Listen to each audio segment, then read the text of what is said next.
An IRS problem is a legal problem. Let the Bryson Law Firm help you get relief the right way. So if you owe back taxes or haven't filed returns in years, it's time to call the Bryson Law Firm and finally resolve your tax issues. Don't put it off any longer. Call the Bryson Law Firm. Our headquarters are in Lafayette, and we have offices statewide. Or visit BrysonLawFirm.com to schedule your free consultation with your local tax resolution law firm, the Bryson Law Firm. LSB filing number LA2519684. Live from Upper Lafayette, this is ESPN 1037 KLWB Karen Crow Lafayette, KLCJ-FM Oak Grove Lake Charles 1041, a Delta Media station. This game isn't fun. This game is a war. It's time for the 2-minute drill. Hurry it up, hurry it up, hurry it up. Powered by B1 Bank. Visit B1Bank.com to find a location near you. Come on, let's go, you guys.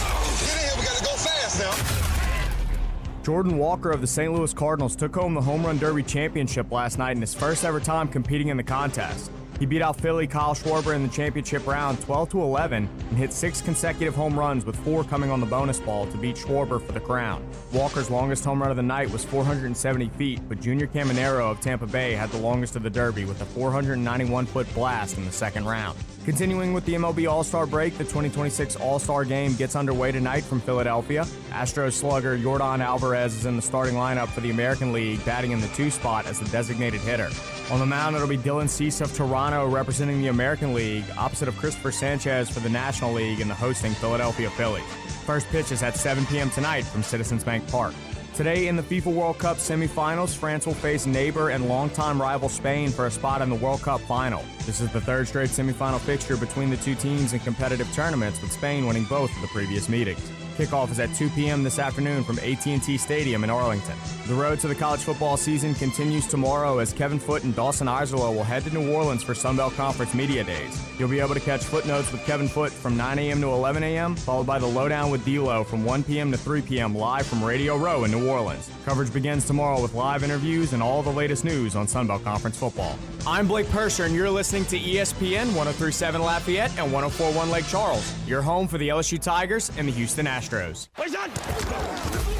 The 2-minute drill has been powered by B1 Bank. Visit B1Bank.com to find a location near you. Dawson Iserlo prides himself on taking a deep dive to uncover all the relevant data about the sports and sports teams he loves. And now he's sharing all those facts inside his big brain with all of you. Here is the LohDown with D-Loh on ESPN 1037 Lafayette and 1041 Lake Charles, Southwest Louisiana's sports station. It is the LohDown with D-Loh, ESPN 1037 in Lafayette, 1041 in Lake Charles, anywhere you are with the Southwest Louisiana mobile app. We have got a fun show lined up for you today. I am not in the Beal and Hebert studios. It is a travel day, headed down to New Orleans right after this, so switching things up a little bit to make the travel plans go a little bit smoother, but we've got a lot to get to, and obviously the reason we're going down to New Orleans after the show concludes is because we are live from Sun Belt Conference Media Days tomorrow, so super excited for that. It'll be our 3rd consecutive year doing the LohDown down there, and we're ready to roll. We're ready to roll with that. So with that being said, we do have a couple other things to get to today. It's going to be kind of our last I guess you could say traditional show for a while, because Wednesday we have obviously Sunbelt Media Days. It'll be nonstop interviews really from start to finish on the show, talking to, in theory, every single coach from the East Division of the Sunbelt Conference. We'll see if we can make all those schedules work. Sometimes that gets tricky. Then Thursday, same thing, but we'll flip it over with the West. Of course, a big-time emphasis on the Louisiana Raging Cajuns. Friday's show, which I'll still be down in New Orleans for, but doing it from a remote location just because we are flying out of New Orleans on Sunday for SEC Media Days. So Friday's show is going to be a lot of anything we have left over from the week at Sunbelt Media Days. We'll have a fun little show for you on Friday. And then Monday through Thursday of next week is all SEC Media Days, all 4 days. We found out today, by the way, when LSU's going and who they're bringing. And then next Friday's show is likely going to be the spillover from SEC Media Day stuff, right? Everything that we have left over, extra interviews that we didn't get to air live, like things of that nature. So today is kind of the last just chill, whatever we want to talk about type of day on the show here for quite some time. So I'm excited about that. And it's going to certainly keep things fresh. And we've also, by the way, I've already been planning ahead for it. I wanted to get it started a little earlier. It's probably just going to have to wait until after all the media day stuff. We're going to be running back Preview 32. That'll be our third straight year of doing that. If you've forgotten what that is a in-depth preview for every single NFL team. I bring on a guest that covers that team and knows them better than I do. We have a little fun with the Saints one since, of course, we certainly keep tabs on everything they're doing regardless.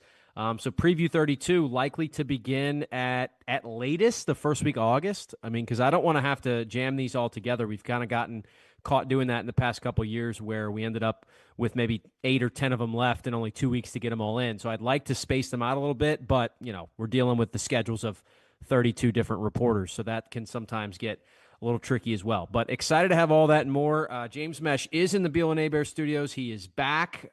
He had an interesting little travel day back. Not as many issues, I think, and delays as I usually have, but he did certainly see some things along his route. So shout out to him for that. Shout out to him for being back. And excited to bring him in at some point. We'll see. LeBron's doing his favorite thing where he just makes everybody wait. So we've been, going on a few days with no NBA news. Maybe something drops here in the near future. Maybe not. If it does, we're going to kind of be lost in the shuffle of media day stuff the next few days, so we won't be able to spend as much time on it. So, if LeBron was being courteous to our schedule, maybe he'd figure it out a little bit sooner than that. All that being said, World Cup semifinals are today. I have got it on in the background. We've got Spain and France. This is a titanic matchup, I guess you could say. The number 2 team in the FIFA rankings, the number 3 team in the FIFA rankings. Lamine Yamal, the young teenage superstar for Spain. Mbappe might be the best player in the world as it stands right now, right, given the age factor with he and Messi. Those two square off this afternoon, and, of course, the rest of those French and Spanish teams. That should be a whole lot of fun. It's going to start in the second hour of the show, so we'll be able to keep you up to date. We are going to do our red card rundown at the bottom of the second hour, so we'll see if any goals have been scored by that time, and if not, we'll be able to give some thoughts and, I guess, make official predictions. I did fill out a bracket just for fun in this World Cup, and somehow or another, a guy who doesn't follow soccer year in and year out, I've been doing unbelievably well. I had the Final Four perfectly. I had 7 of the last 8 in my bracket, so that's been cool to keep track of. And if that holds true, I'll let you know who I have and who I picked in each of those as well. So plenty to get to. We only have one guest here on a Tuesday edition of the show. As I mentioned, I felt like front-loading because we have a whole bunch of guests lined up for the next 2 days. So the only guest we're going to talk to is our friend Chris Fissaro, who works with the PGA Tour. The Open Championship starts in 2 days. We already have all the pairings out. We already have all the tee times. They get that stuff done early and well on schedule. So shout out to the folks who put together the Open Championship stuff. We'll talk to Chris about the format, about the course, about the conditions, his thoughts, maybe who he likes to win it. We'll do that in the bottom of the first hour, right after 1:30. So all that and more coming up here on a Tuesday edition of the LohDown. Appreciate you for joining us. Let's start, though, by recapping what I thought was actually a very, very fascinating and a nice change of pace in the Home Run Derby last night. Let's get locked in.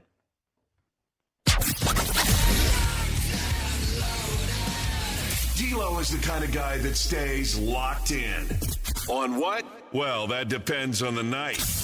But you can guarantee there was some sporting event that he found interesting. It's time to find out what D-Loh was locked in on the LohDown. So, look, I said it yesterday. The Home Run Derby for me is one of those events that even if I still am going to enjoy it, which I expect to, there's just no way, and I think there's probably a lot, you can probably relate to this in some form or fashion. There's just no way it'll ever repeat the amount of magic I felt watching that event as a kid. I mean, it was something I looked forward to for weeks and weeks and weeks. I also loved, they used to air like the celebrity softball game afterwards. I was a sucker for that. It was one of my favorite things. And, the Chris Berman back call, it's ingrained into my brain forever, right? They became synonymous with each other. I remember Josh Hamilton's record-setting round when he hit 30-something homers, and I remember the format changing for the first time. for the better part of my childhood, it was it was fairly unchanged. It was 8 hitters and 10 outs to work with each round. 8 turned into 4, 4 turned into 2. Then we had our champion. Then they started playing around with the timing of it, and I understood some of it because, it got to the point at the end there. Guys were taking so many pitches. They were waiting, for the perfect pitch in the perfect spot. People were getting bored. The event was taking 3.5 hours, and so I get it. They haven't settled into a format they like since then. There's been a lot of tweaks, and there's been some good, some bad, and as you might expect, when you're tweaking formats like this, some things are going to work out and some things aren't. They took another swing at it last night, and so I'm bringing all that in to say, I was trying to separate my nostalgia for this event from watching it last night and seeing what I thought of the new crack at it, so to speak, that they were taking. The other big change is that it was on Netflix. I don't think it's ever not been on ESPN in my entire lifetime, at least that I've been aware of. And so this was a switch. I know some people get really frustrated by that. And if you don't have Netflix and this is an event you've been used to watching on regular cable TV forever, that stinks. And I get it. It wasn't a problem for me. I have Netflix, so I turned it on and enjoyed it. I will say, I saw a lot of people complaining. I think a lot of the complaints on social media were just because it's Netflix, and I think there's some people that just want to give Netflix a hard time for whatever reason. I thought the broadcast was actually really good. I like Matt Vasgersian a lot. I know some people, he's not their favorite. I thought they did a nice job mixing in other personalities. I thought they did a nice job showcasing some of these storylines. I guess you could say there's a minor gripe with the camera stuff when there was times where we weren't getting the actual swing in the shot. And then you're like, oh, where'd that ball go? Oh, it's a homer. Okay, cool. But all in all, I thought it was awesome.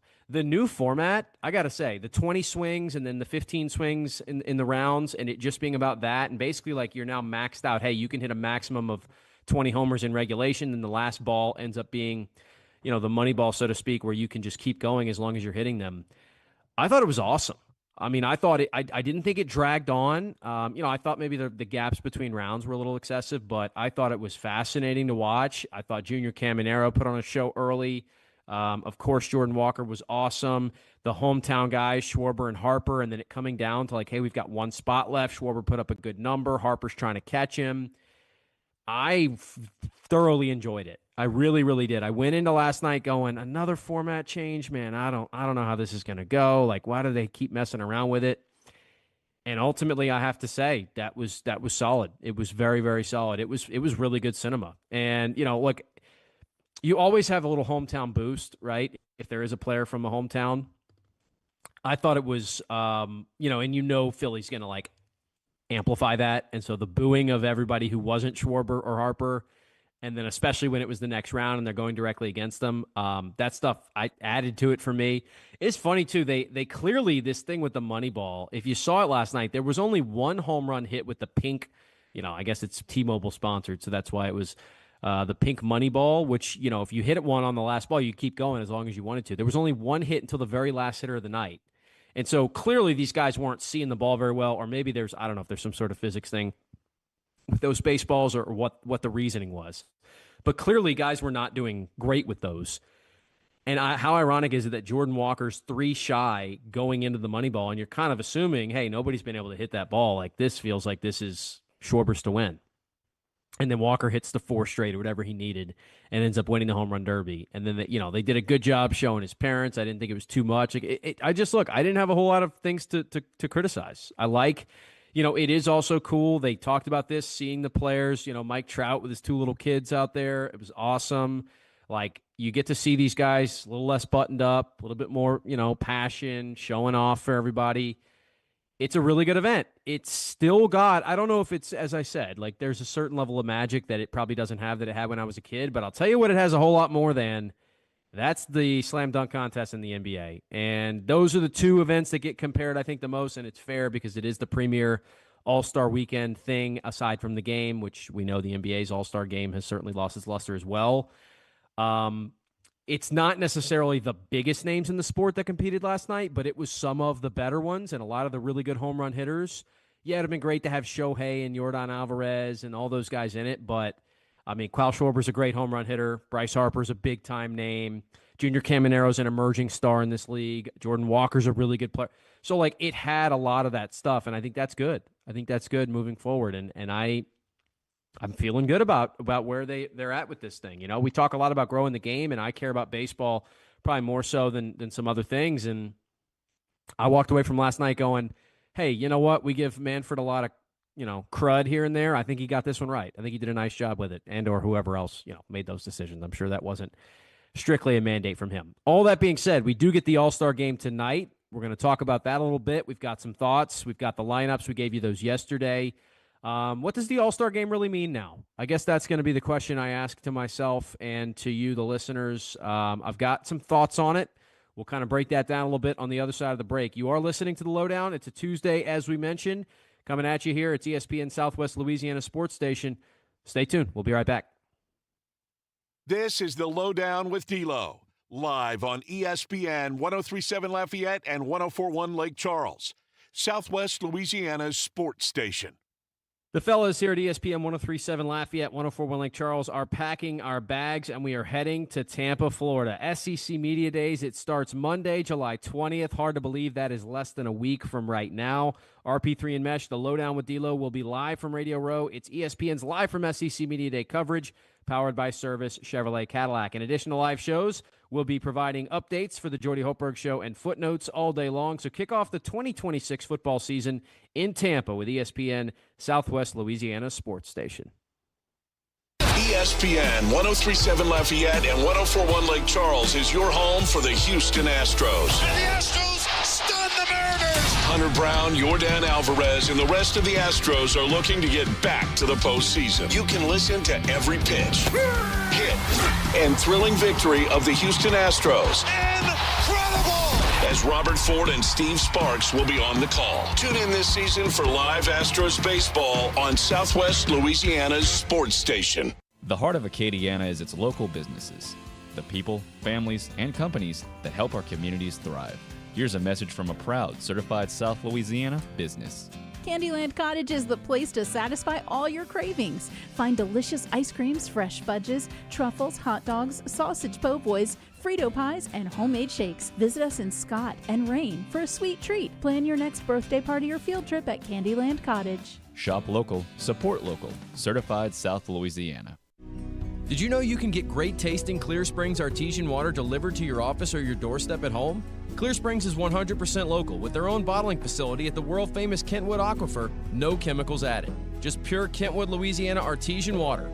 Clear Springs Water offers delivery of 5 or 3 gallon water service with a hot and cold temperature water cooler or even single-serve bottles delivered to your home or office. Easy to reach, clearsprings.net, then contact us tab or 337-519-3563. This is your Chiropractic Expert Minute, brought to you by Dr. Quentin Briscoe, chiropractic physician.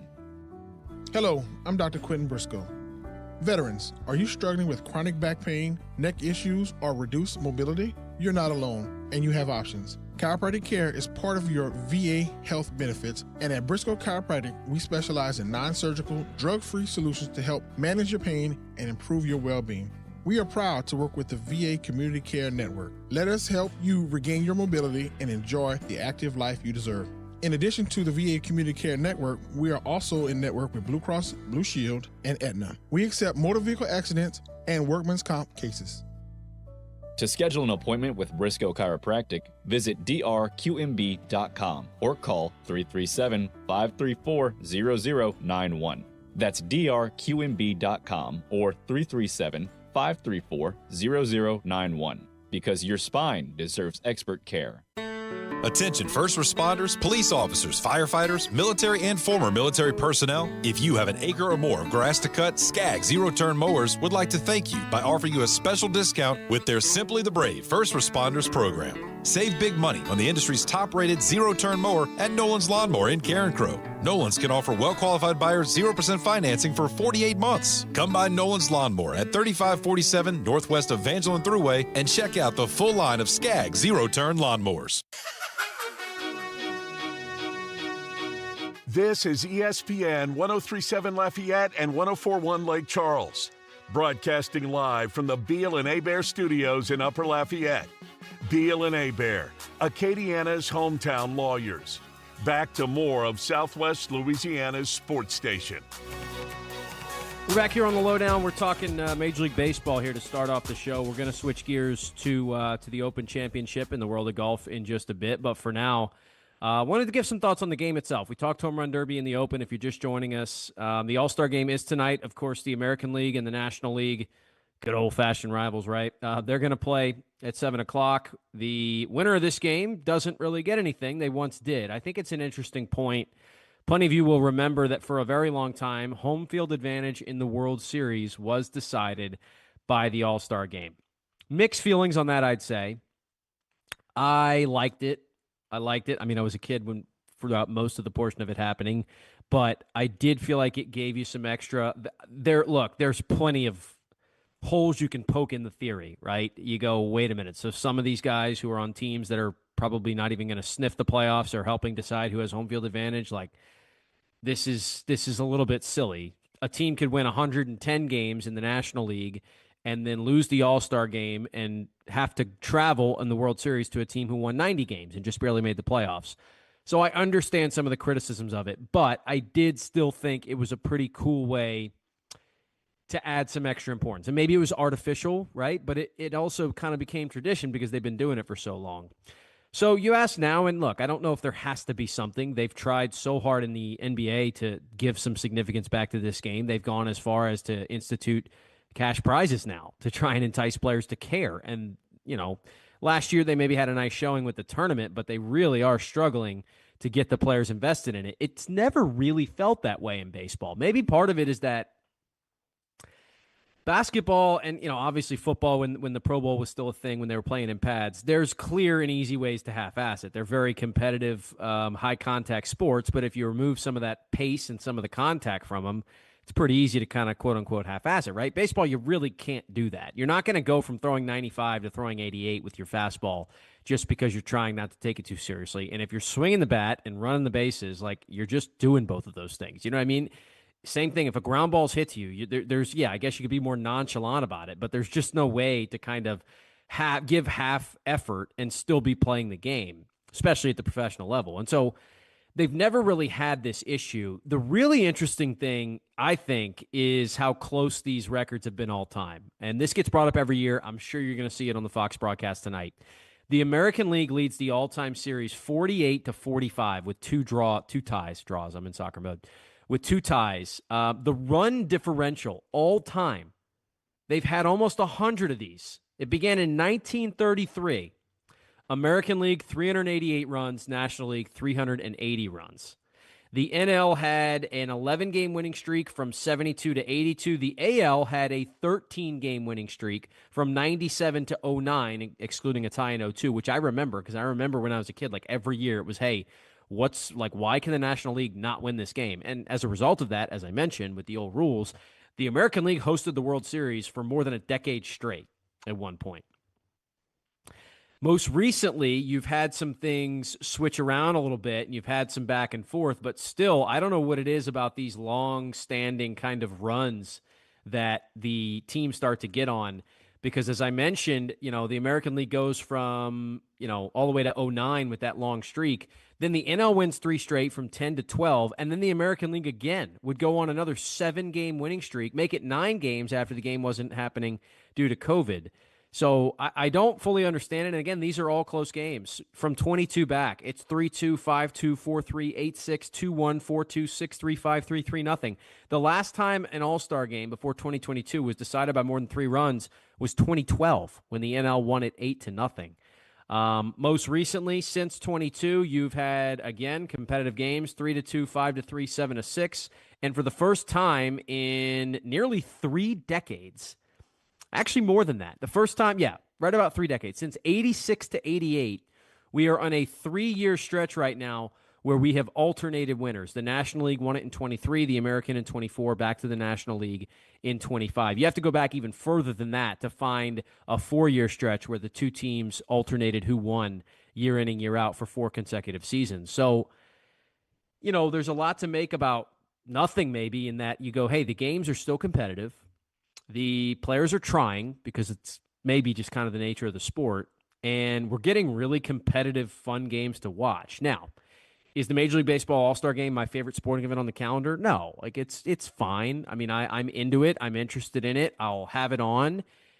If I had something else big going on, like, would it be appointment watching? No, probably not. Something I can have on while I'm getting some other stuff done. But the point still remains, and I think I've said this for a very long time, there's really, I don't think, another sporting league that's going, and I don't know if it's going to happen, where the All-Star Game's better. I know the NHL got rave reviews when they started switching to the 3-on-3 stuff in their All-Star event. I'm not super familiar with it, so I don't have any extra analysis for you.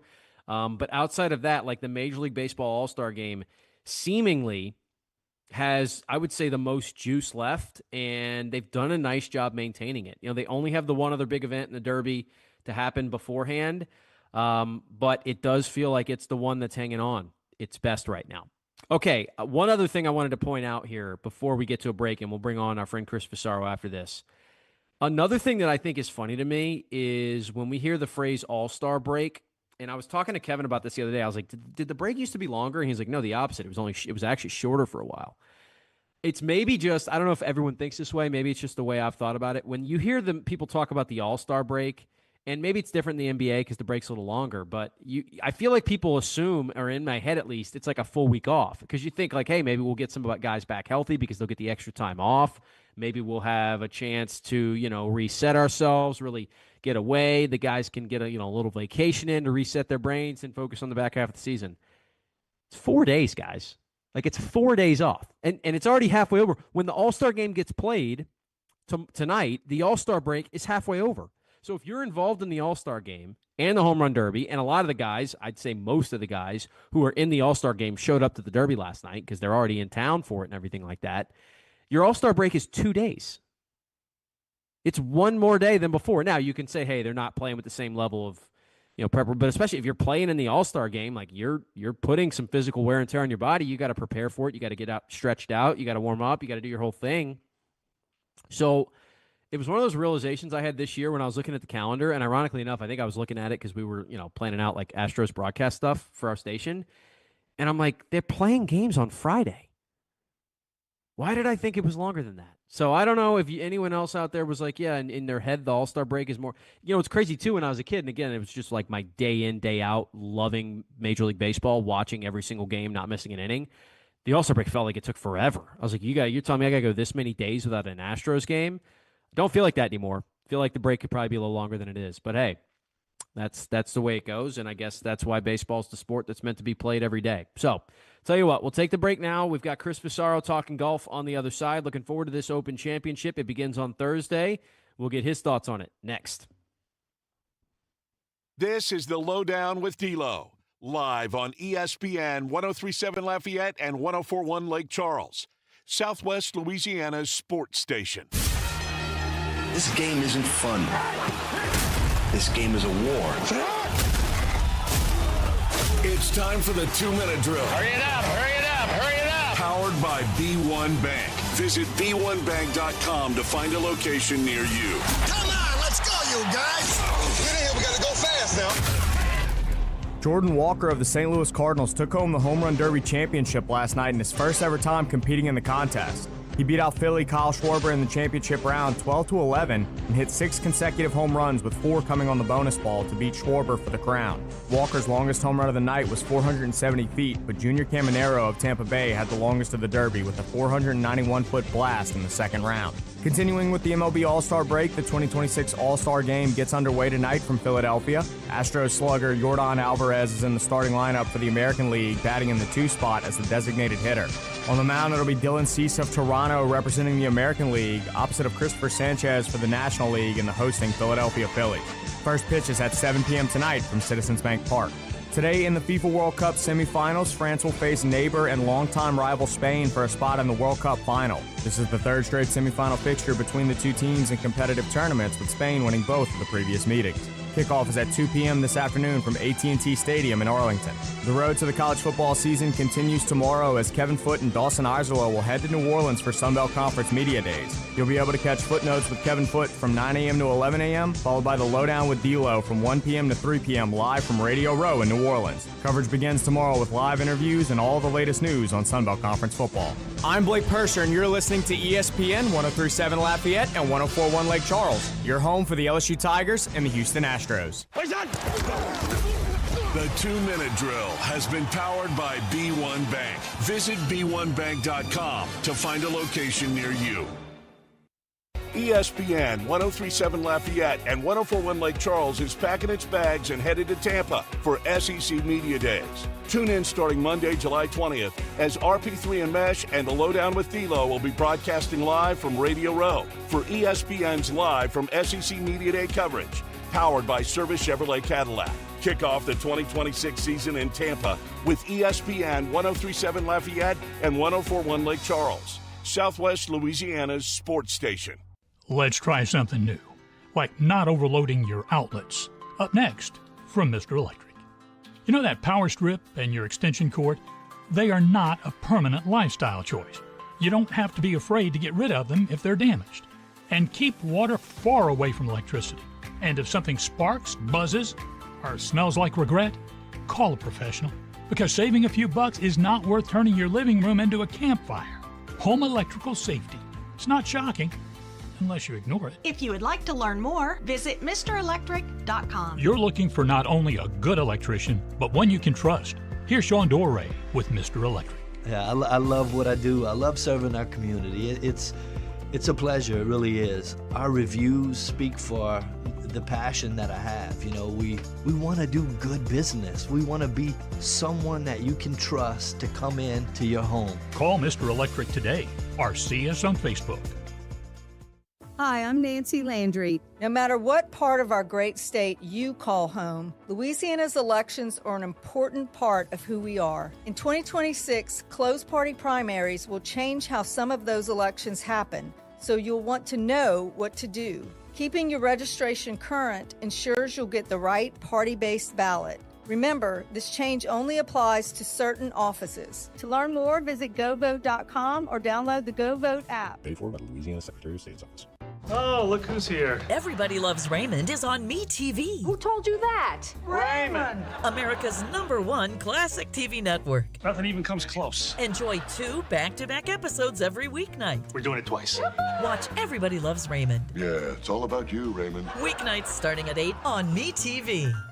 Watch MeTV Acadiana on KLWB, over the air on channel 50.1. Check your local cable listings for the channel in your area. I've been driving trucks for a long time. Safety is my #1 priority. I know that my truck has huge blind spots. That's why I remember to check my mirrors often for smaller vehicles. Everyone can help keep our roads safe. Next time you're behind the wheel, try to avoid lingering in those blind spots. It can be dangerous. Let's all plan to share the road safely. Learn how at www.sharetheroadsafely.gov.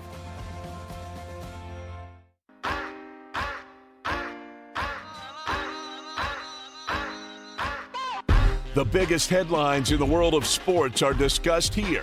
ESPN 1037 Lafayette and 1041 Lake Charles, Southwest Louisiana's sports station. All right, we are back here on the LohDown. Tuesday edition of the show continues on. As we mentioned earlier, just one guest today, as we'll have plenty of guests the rest of the week. But it's our friend Chris Fissaro, who works with the PGA Tour now. Chris, first off, buddy, thanks for being back with us. Oh, thanks for having me, Dawson. Always a pleasure. Many will remember Chris from previous conversations about golf's majors. He was formerly with the PGA Championship, now working with the Tour, a new event that's going to be happening in Asheville in the fall. So I'll just start there. Chris, how have things been going? How excited are you guys to get this new event launched up pretty soon? Yeah, absolutely. Really cool to be a part of 2 different events in 1 year and one PGA Tour season. So really lucky to have the opportunity here in Asheville, get a new event off the ground, Billboard Championship Asheville, with some really cool title sponsors and Explore Asheville and the Biltmore Estate, and excited to bring the world's best to Western North Carolina, an area that was hit really, really hard 2 years ago by Hurricane Helene, and has rebounded really well and opened its community to PGA Tour and world's best players. So excited to be here. It's awesome stuff. All right, man. The Open this week, it's the last major of the season. We had the Scottish last week, and Tom Kim kind of comes out of nowhere to get it done, which makes it pretty interesting to kind of go into this tournament with all the different players who do or don't have momentum. Scotty, far from in peak shape. Rory was competitive last week. Just what do you make of how the field comes into this event? Yeah, it's been I would call it a weird year of major championships in a lot of ways. I think last year we kind of had, Rory's triumph at Augusta, and then Scotty's 2 wins at the Open and at the PGA at Quail, and then JJ Spaun was kind of the out of nowhere winner, even though he had played some good golf leading up to his U.S. Open win. No, I think Rory's win, at Augusta this year may have been forgotten about a little bit in the grand scheme of golf this year. I don't know how it can be after his 15 years of trying up until his 2025 masterpiece. So we'll focus on that a little bit because I think it's extremely relevant as it pertains to this week's Open Championship. They've played the Open here now 10 times at Royal Birkdale, and they've gone, obviously it's not one of the, the anchors that rotates all the time. So they've been, it's been almost a decade, and it was almost a decade each of the last 2 times prior to that. So really the only player that's going to be a factor we expect potentially that's won here is Jordan Spieth, and we know the Spieth experience is what it is. So what do you make of like maybe drawing back to 17? And I don't know, maybe that was too long ago to even draw any comparisons. Well, at least Jordan can't hit it onto the driving range this week because the RNA is not utilizing the same driving range as 2017. It's one of those things. I love watching Jordan Spieth play golf, but he does play golf like a crazy man at times. And can I keep it on the map? But it's just the most miraculous golf shots you'll ever see in the most odd circumstances and the most out of position places. So if there is a guy that can rekindle magic, after being essentially away from the major championship spotlight for nearly a decade now, which is crazy to say, it is somebody like Jordan Spieth. But I do think in a lot of ways he does have a lot of golf left in him. I was listening to No Laying Up this morning. He's only 32 years old, which is absolutely insane to think about. Phil Mickelson didn't win his first major championship until he was 34, I believe, of the 2004 Masters. So, Jordan Spieth still has a lifetime of golf ahead of him, but I just don't think that us as golf fans have really seen anything to make us think that magic can come back in the last really 5 or 6 years. The funniest part to me about the 2017 leaderboard at the Open, Spieth wins it by 3 over Matt Kuchar, and the third place finisher is a 22-year-old at the time, Hao Tung Lee, who is, of course, kind of resurfaced. Was. Absolutely, it was. WeChat's finest, Hao Tung. And so, man, you think back to that, and then Rory was in the top 5 in the mix. Koepka was up there, but a lot of names that we're not expecting to contend this week. So, like I said, it's almost a decade ago, so I guess that's a big reason for it. But it's going to be interesting to see. Like we haven't seen guys like Scotty take this course on in a major championship setting. Let's talk about Scotty, Chris. The streak of making cuts is over. Maybe there was a little too much made of it. Yeah, he played in some no-cut events that maybe he'd have been on the borderline for. But this has not been a Scotty Scheffler-like season ever since the very beginning of it. Is something actually wrong, or when would you sound the alarm bells on Scotty? I think I look at it from a comparison to Tiger perspective, and that is just completely unfair. But I do think that a player of Scotty Scheffler's caliber, maybe now is unfair to compare him to Tiger Woods in any form or fashion. And maybe 5 years down the line, it'll still be too much. But I think you look at it as Tiger didn't waste many years from a major championship perspective in his prime.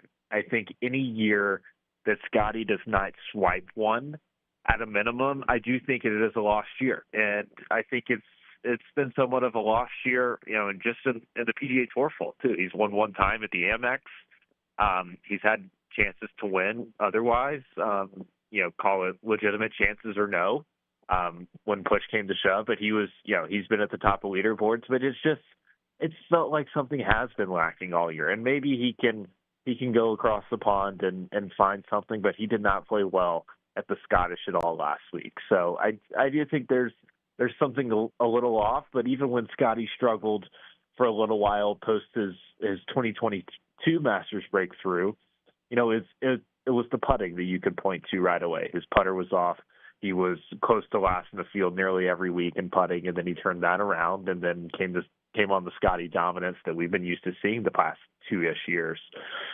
There's nothing really to point to that other than proximity to the hole. I think, he has become this year an average iron player in a way, but is still, sort of on the top end of PGA Tour players in that category, but it's not to the level that he was. But, to me, that's the only thing I can maybe pinpoint as to truly what's wrong, but it's really a mystery. It is going to be interesting for sure to at least see if we kind of see that typical Scotty performance. And look, yeah, he was in the mix. He was up in there in Augusta, and we'll see how it goes for here on out. What about Rory? Because this has been, another unique season for Rory McIlroy. And, we know that the tour has kind of answered some of the questions that we were asking for a long time about Live Golf. And now with that seemingly, in some hot water, we're going to get this new format. He still doesn't bother to show up to the signature events that, he supposedly had a part in planning out. But regardless, he's returned back, won another major championship. What do you make of Rory's chances to do it again at Royal Birkdale? Yeah, I think they are strong. As you mentioned, he was, I believe, tied for fourth at Birkdale in 2017, but off the top of my head, I don't think it was necessarily a real threat to win type of T4 7 shots back of speed. Rory kind of seemed to have in that era of his major championship drought.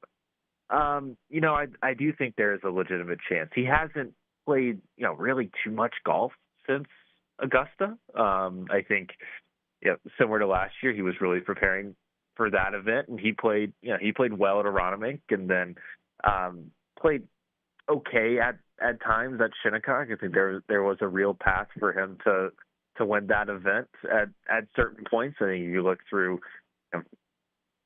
25-ish holes, maybe even 27 holes on Friday. You think that Rory McIlroy could have been where Wyndham Clark was standing on Sunday evening at Shinnecock. He was playing that well. Just had some really, really poor back nines all week that shot him in the foot. So he has played good golf.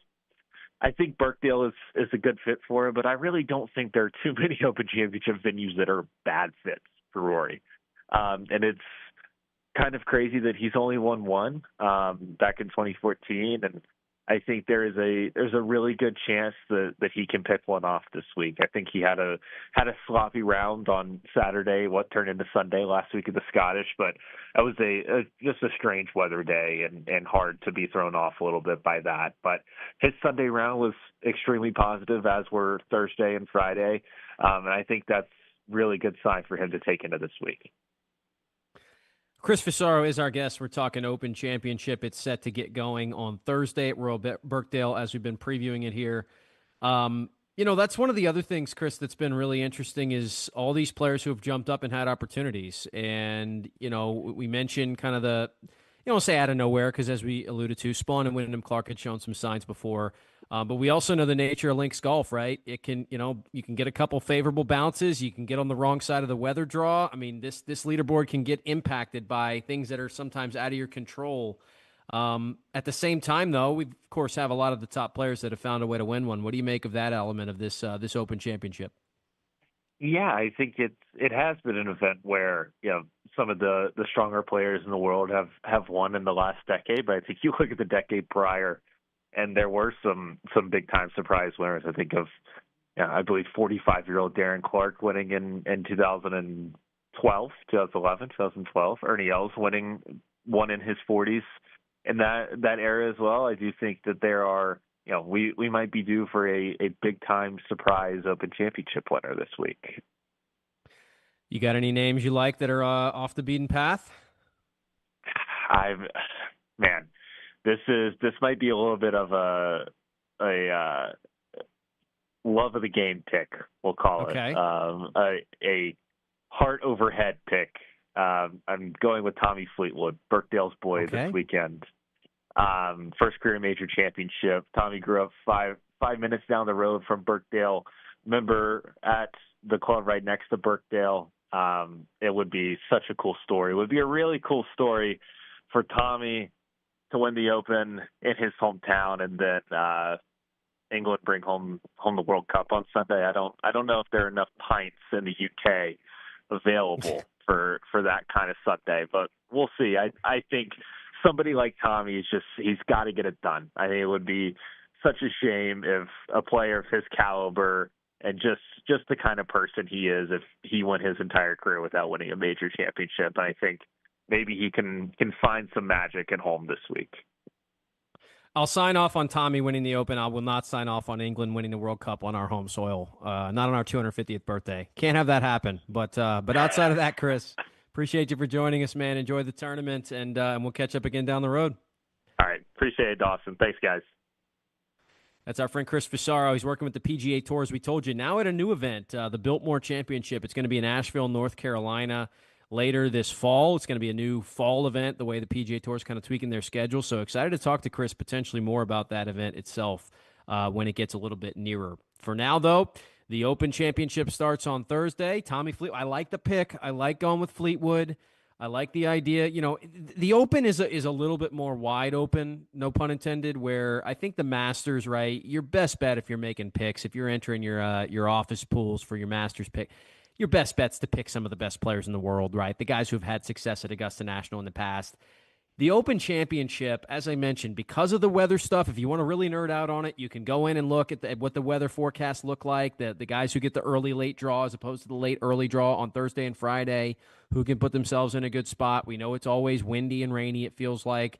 You get a bunch of crazy bounces because it's link-style golf. If you want to get funny and creative with a pick, I think the Open is probably maybe the best major consistently to be able to do it with. So I kind of like where Chris is head at with Fleetwood, and we'll see. We'll see if that one comes to fruition. I've been still waiting for my guy Ludwig Oberg. I don't think I can pick him in a week like this one. Need to see it for him first. But I will say this, the McNeese Cowboy, Robert McIntyre, he plays these types of courses exceptionally well. He's from Scotland, obviously. He has had success in the Open in the past. We know he's got a little temper on him. Sometimes he's got to reel that in a little bit. But I certainly would not be surprised if Bobby Mack finds his way up to the leaderboard. And, oh, by the way, I wanted to revisit this. Some of you may remember, I've had Dan Bradbury on the show a couple times. I went to Florida State with him. We were in the same program. He is a professional golfer. We had him on after he qualified for the Open Championship. He's played in it before, and I said after the Scottish Open, he missed the cut by one shot. I said, oh, it's a bummer because I don't think Dan's going to be in the Open this year. I was wrong. Dan had already previously qualified in because of his performance on the DP World Tour this year. So my guy Dan Bradbury, Florida State alum, is playing in the Open Championship. He's teeing it up. I will be keeping track of him. So there's another name to keep an eye on. I don't necessarily know. Look, Dan certainly hasn't won an event nearly this big before, so it'd be a lot for him to pull it off, but I'd love to see if Mr. Bradbury's name is near the top of the leaderboard at some point this weekend. He is also a native Englishman, so this is his home major, of course. All right, we'll do this. We'll take a timeout. We'll settle things up at the end of the hour. We'll introduce you to the poll question of the day and get you set up for hour number 2. This is the LohDown on a Tuesday. Stay with us. This is the LohDown with D-Loh, live on ESPN 103.7 Lafayette and 104.1 Lake Charles, Southwest Louisiana's sports station. Look, we've been telling you about this small sliders eating contest. I am emceeing it. I'm going to be in charge of this whole deal. So why would you not want to take your talents, your eating talents, to Small Sliders of Lafayette, the Ambassador Caffrey location, Saturday, July 25th, their first ever eating championship. It's not just the first one for the Small Sliders location in Lafayette. It's the first one ever for Small Sliders, period. You're going to want to be a part of it. All you got to do to sign up is go to ESPN SouthwestLouisiana.com, click on the Small Sliders sign-up sheet. It's free to enter, and there is a cash prize as well. ESPN 1037 Lafayette and 1041 Lake Charles is the proud winner of 4 2026 LAB Prestige Awards, including Best Use of Digital Media, Foot's Friday Fury, Best Live On-Site Remote for our Super Bowl Radio Row coverage, Best Promotion for our No Shave November initiative, and Radio Young Professional of the Year for Dawson Iserloh. We're proud of being Southwest Louisiana's sports station and are humbled to be recognized by the Louisiana Association of Broadcasters. Only the best of the best will stand proudly on the platform when Michael's Men's Club brings you the 15th Annual Stripper Olympics. Wednesday, July 15th. It's a special night of fun and games when the Stripper Olympics returns to Michael's Men's Club. Guys, it's a no-holds-barred competition. Ladies, you have a chance to win big if you're in the game. Michael's Men's Club invites you to battle it out in 3 categories. The pole, the floor show, and the most ancient art of them all, the lap dance. With $650 cash per category. First place overall gets $1,500. Second place overall gets $1,000. And third overall gets $500. That's $5,000 in total Stripper Olympics cash to be awarded. Plus a feature in Exotic Dancer magazine. Professional entertainers come from all over the USA to compete for the $5,000 in cash. Guys, mark your calendar and tell your friends, because this is the event you cannot miss. The 15th Annual Stripper Olympics. Wednesday, July 15th at Lafayette's premier gentlemen's establishment, Michael's Men's Club. Highway 90 Broussard. Doors open at 5 and show starts at 7 sharp. Tickets $30 at the door. Let the games begin. Get more details now at michaelsmensclub.com. It's 9 a.m. You just received a voicemail from your boss. Hey, Janet. Heads up. We got an important meeting coming up Thursday. The big guys are coming into town, so I need you in charge of lunch, and we've got to look good. Luckily for Janet, she knows a place, and she knows her boss will be impressed. Honey Baked Ham can cater your next event. Delicious and freshly sliced deli trays, box lunches with sandwich, chips, and dessert. Or try our fresh salad boxes and the perfect touch with a meat and cheese tray. Honey Baked Ham Company. BB's Auto Sales has been serving Acadiana since 1966. Cleanest selection of pre-owned cars, trucks, and SUVs. Need financing? No problem. BB's offers easy financing for all credit types, including in-house financing. Plus, they're paying top dollar for your trade. Voted top 3 dealership in Community Choice Awards 2 years in a row. Visit BB's Auto Sales, 2 convenient locations off Johnston Street and in Abbeville. bbsautosales.com. Cleanest cars in Acadiana. Hi, I'm Nancy Landry. No matter what part of our great state you call home, Louisiana's elections are an important part of who we are. In 2026, closed party primaries will change how some of those elections happen, so you'll want to know what to do. Keeping your registration current ensures you'll get the right party-based ballot. Remember, this change only applies to certain offices. To learn more, visit govote.com or download the GoVote app. Paid for by the Louisiana Secretary of State's Office. You're listening to the 2026 LAB Award winner for Radio Young Professional of the Year, Dawson Iserloh, the host of the LohDown with D-Loh on ESPN 1037 Lafayette and 1041 Lake Charles, Southwest Louisiana's sports station. All right, the LohDown rolls on here. We have got the opening festivities getting underway in Dallas for the World Cup semifinal numero uno. That is going to be France against Spain, getting started in just less than 10 minutes. We will keep you up to date if any of the scoring gets underway. As we've discussed earlier, maybe not ideal for most working Americans to have this semifinal happen at 2 o'clock, but I suppose it's more convenient for the European countries that are actually a part of the event. So that's going to be getting going here in just a bit. We do have a poll question of the day. It has to do with what we started the show with, which was the home run derby. And I like this question a lot. I like these hypotheticals. I think it's the problem with the greatest of all time debates a lot of times for me is that people take them too seriously, right? And it's like, I've seen friendships ended over LeBron versus Jordan, right? When it's the home run derby like this, I think generally people understand the idea. Let's not take ourselves too seriously, okay? So we decided to put a little hypothetical together and say who wins this home run derby. By the way, we didn't specify on the question. We got a limited amount of space. But I am going to assume we're saying in their prime, right? You're giving these players the peak of their abilities. Barry Bonds, Hank Aaron, Babe Ruth, Albert Pujols. I got one to eliminate right away. And I love Albert Pujols. I think he was one of my favorite players throughout my entire childhood. The level of consistency, the 30-homer, 100 RBI streak that he had for like more than a decade, unbelievable. But Albert Pujols played in the home run derby a bunch of times and never won it. So I'm immediately going to eliminate Albert from that. And I also just think he's an all-time hitter. He's a Hall of Famer. He's a great player. I don't think he's in the same category as Babe, Hank, or Barry. The next one I'm going to eliminate here is Hank Aaron, and it's just because, and maybe this is a gap for me because I didn't watch him play, but what you don't have with Hank is like these legendary tales of these monstrous homers he used to hit, right? You hear about him as a great, Hammer and Hank and great home run hitter and, awesome baseball player. I don't feel like you get those legendary stories. Whereas with Babe Ruth, who I, of course, also never watched play, you hear, that's all it is a bunch of folk tales. Now, maybe the argument is a lot of people that are alive right now did watch Hank Aaron play, and not a lot of people right now that are alive watch Babe play. So we know there's probably a whole lot of exaggeration, and I can guarantee you at least some of the Babe Ruth stories have been embellished. Maybe most of them generally happen, but we know there is some embellishment there. The answer's Barry Bonds, but then the question becomes, are you talking about steroids or not, right? And that, in a home run derby, like the conversation about, hey, how much did steroids actually help the guy? Look, we know he was all of a sudden just swollen up and massive in the middle to later portions of his career, where he was this kind of scrawny guy coming out when he first got to the big leagues. So, you know what? I'm going to disqualify him for that in my own line of thinking here, and I'll go Babe Ruth. I'll say the legends will become true. We'll get a chance to actually see this guy swing a bat in this hypothetical situation that's going on.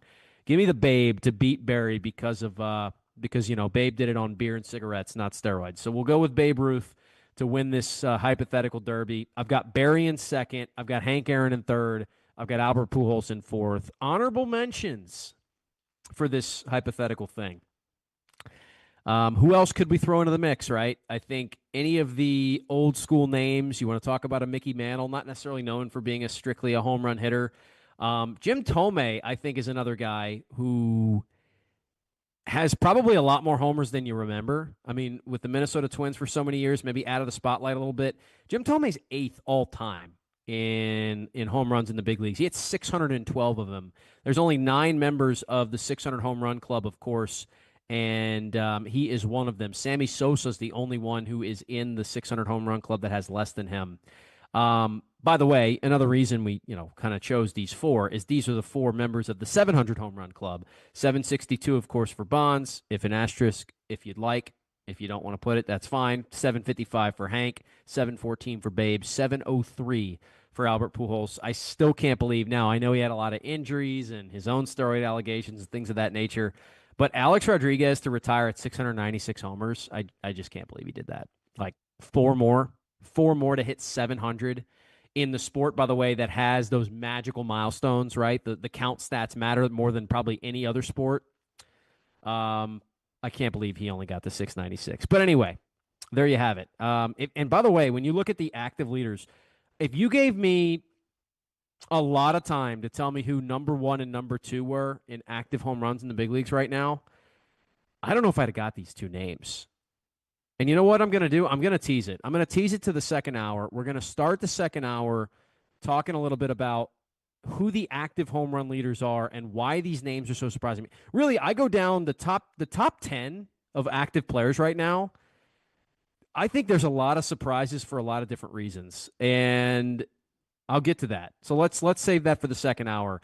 There's some names in there that I don't know. I guess maybe it's the game passing me up a little bit.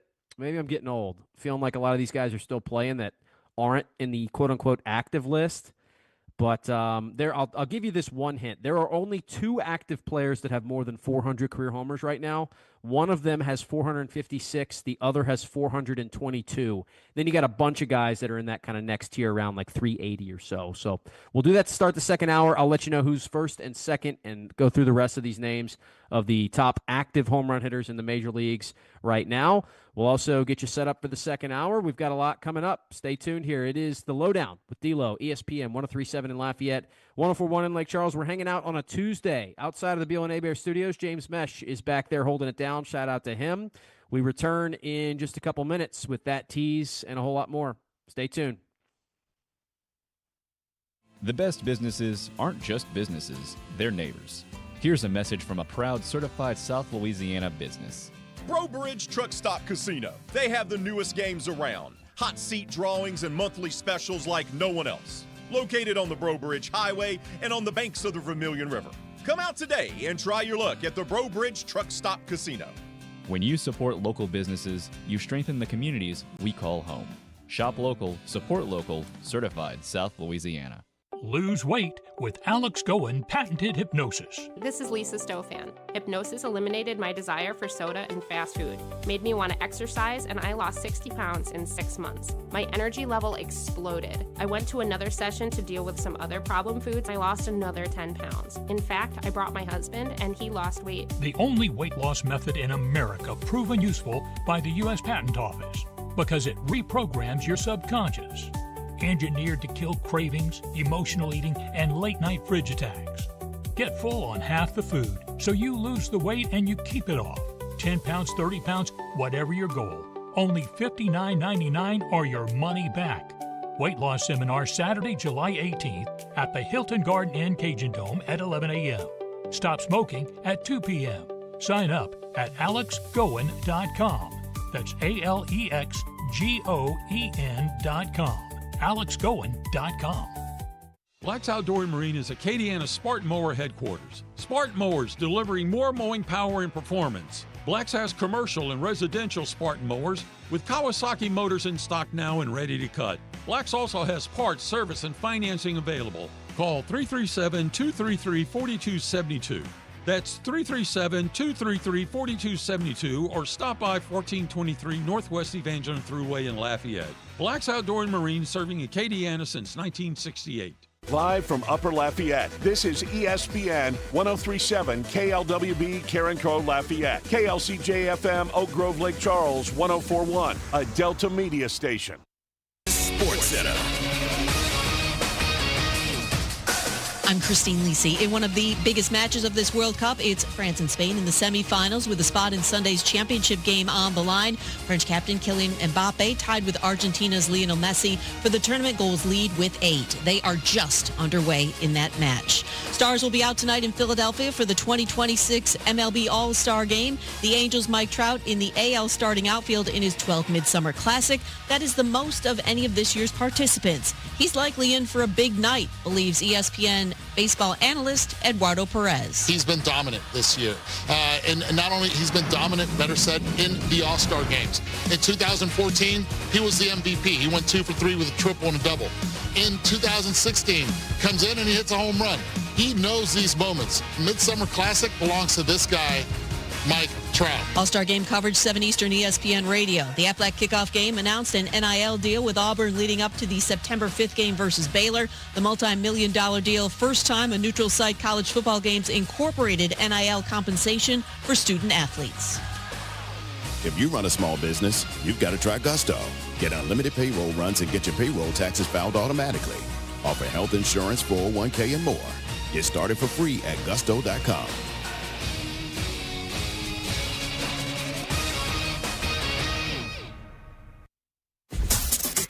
Dawson Iserloh prides himself on taking a deep dive to uncover all the relevant data about the sports and sports teams he loves. And now he's sharing all those facts inside his big brain with all of you. Here is the LohDown with D-Loh on ESPN 1037 Lafayette and 1041 Lake Charles, Southwest Louisiana's sports station. And the LohDown. It is the LohDown. ESPN 1037 in Lafayette, 1041 in Lake Charles, anywhere you are with the ESPN Southwest Louisiana mobile app. Dawson Iserloh hanging out with you.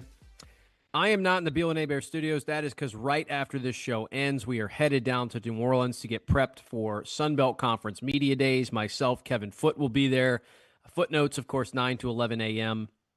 The LohDown, 1 to 3 p.m., this current same show that you're listening to now. We will be there for 2 consecutive days of nonstop floor-to-ceiling Sunbelt Conference action. So we're getting prepped up for that. And as I told you in the first hour to start the show, this is really kind of the last relaxed, laid-back, chill show we're going to have for a long time because we've got 2 shows there. Friday's going to kind of be any of the leftovers, any content that we don't get to give you the first 2 days, even though the event will be over, right? But we'll still have stuff to talk about. Next week, Monday through Thursday, SEC Media Days. Friday will be same thing, spillover from all the week, anything we have left that we didn't get to give to you live. So this is the last kind of chill, laid-back show for a while where I had a couple topics I wanted to get into, one of which is what I decided to leave you on a cliffhanger for at the end of the first hour. In honor of the Home Run Derby, I was going through the all-time home run list, and, it's one of the last great count stat things that seems to really still matter a ton, which I think is awesome. I don't know why baseball ended up that way, where we just care about these numbers, right? 500 home runs means something. I mean, the 500 home run club, I don't know if they're having monthly meetings or anything, but that is something that people care about. And when it happens, the last time we had a player join that club was, Miguel Cabrera a handful of years ago. It takes over the news cycle, right? It's that big a deal. And so I wanted to go through, and I was like, man, I wonder who the active home run leaders are right now. I guess I would have gotten to these names after a while. I didn't let myself do the exercise. I saw the answers before I thought of the question, okay? I guess I'd have gotten there eventually, but there's another thing right now where we don't have these, legends of the game playing right now. Or I guess if we do, I think we kind of think of Mike Trout that way, but we know also his career numbers, his count stats haven't gotten as high as they would have because he's missed so much time with injury. Ohtani maybe is going to end up in that category, but he's still relatively young, at least for, accumulating massive count stats. The number one active home run hitter playing in Major League Baseball right now is Giancarlo Stanton, and it's not that close either. He's got 456 of them. He's 40th all time. He's 6 shy, by the way, of an impressive duo, Jose Canseco and Adam Dunn. And I just don't know if I'd have thought of Giancarlo. I guess, as I said, eventually, I would have maybe been more likely to think of somebody ironically enough, maybe Anthony Rizzo, Paul Goldschmidt, some of those guys. But, then I think about it, no, those guys weren't premier power hitters for the majority of their career. Stanton was that. So it makes sense. I don't know. It just jumped out to me.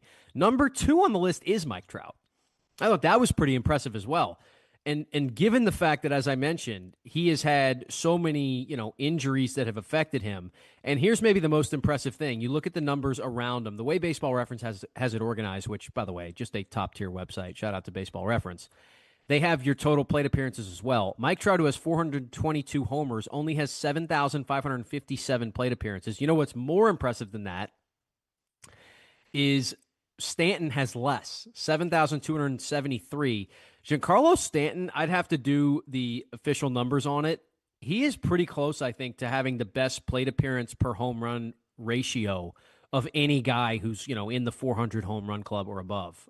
He is the only guy, confirmed, by the way, to have at least 450 homers and less than 8,000 plate appearances. And he's only got 7,273. Actually, one correction. There's one other guy in that club, and that's Mark McGwire, who's got 583 in 7,660. So Trout being at 2 maybe jumped out to me as well. The name that I mentioned before, Paul Goldschmidt, does show up. He is 4th right now with 387. Manny Machado's got 388. Quietly a very, very consistent, incredible career for Manny Machado. Aaron Judge is 5th with 385. Bryce Harper 6th with 383. Freddie Freeman 7th with 382. They're all kind of bunched up. Then you have Kyle Schwarber at 372, who gave it his best shot to try and win the Home Run Derby last night, and Nolan Arenado at 365. That is the extent of the guys that are currently playing that are in the top 100. Here's the first name where you get down to this list, and I guess I go, man, that is a name that I just don't think of as even being a great player. He's a very good player in his time, and he's still playing, so I guess I shouldn't close the book on him. The next up after Nolan Arenado is Eugenio Suarez, 336 homers. And he's 1 homer in front of and then 3 homers in front of, respectively, 2 guys that I think much higher of their careers, Carlos Santana and Andrew McCutchen. McCutchen's only got 333. Another player who's maybe his prime was cut short or just was a little shorter than some of the other guys. It's interesting. I'll close it. The last home run stuff I'll do for you. Names that you maybe would be surprised have already hit 300. Shohei Ohtani's already got 302 homers. Now, we know as well, because of the timing of him coming over to the big leagues and things of that nature, he's already 32 years old, so it's not the same as him being 26 or whatever. But when you look at it, and he did start his career at 23, so he wasn't super old at that time either. But to already be at 300, pretty crazy. He has a couple 50-homer seasons in there that are helping him along. And here's the other thing. Easily, I think, more crazy than Ohtani being at 300 in general is that his first 3 full seasons in the big leagues combined, he only hit 47. Then he hit 46 in 21, and it's been at least 34 every year since then. So Ohtani already being at 300 is crazy to me. George Springer's got 302. Shout out to George, who's done it in 6,668 at bats. So there you go. That is, I know, a billion numbers I threw at you, but I find some of those numbers fascinating. Jose Altuve not all that far behind either, by the way, with 266. But then you get into some players that are like still really just in the the beginning stages, or maybe like good players that probably aren't going to have a ton more. Like Randall Grichuk appears with 221 more than Alex Bregman. That's a crazy stat to me as well. Alex Bregman's 32 years old. Randall Grichuk is, how old is Grichuk? 34. And Grichuk has more career homers than Alex Bregman, and I don't think those guys are ever thought of as being similar level players. Okay. Now that is behind us, we are going to do Red Card Rundown, as I mentioned at the bottom of the hour. They are underway at AT&T Stadium. I'm a big fan of Spain's home kit here, the white jersey with the red shorts. I think that looks pretty good. France is going with the silly ones that have collars on them, like they're so prim and proper. They put a collar on their soccer jerseys. I guess that works for them. Obviously, we got no score there. They are just underway. They are in the 9th minute of that contest.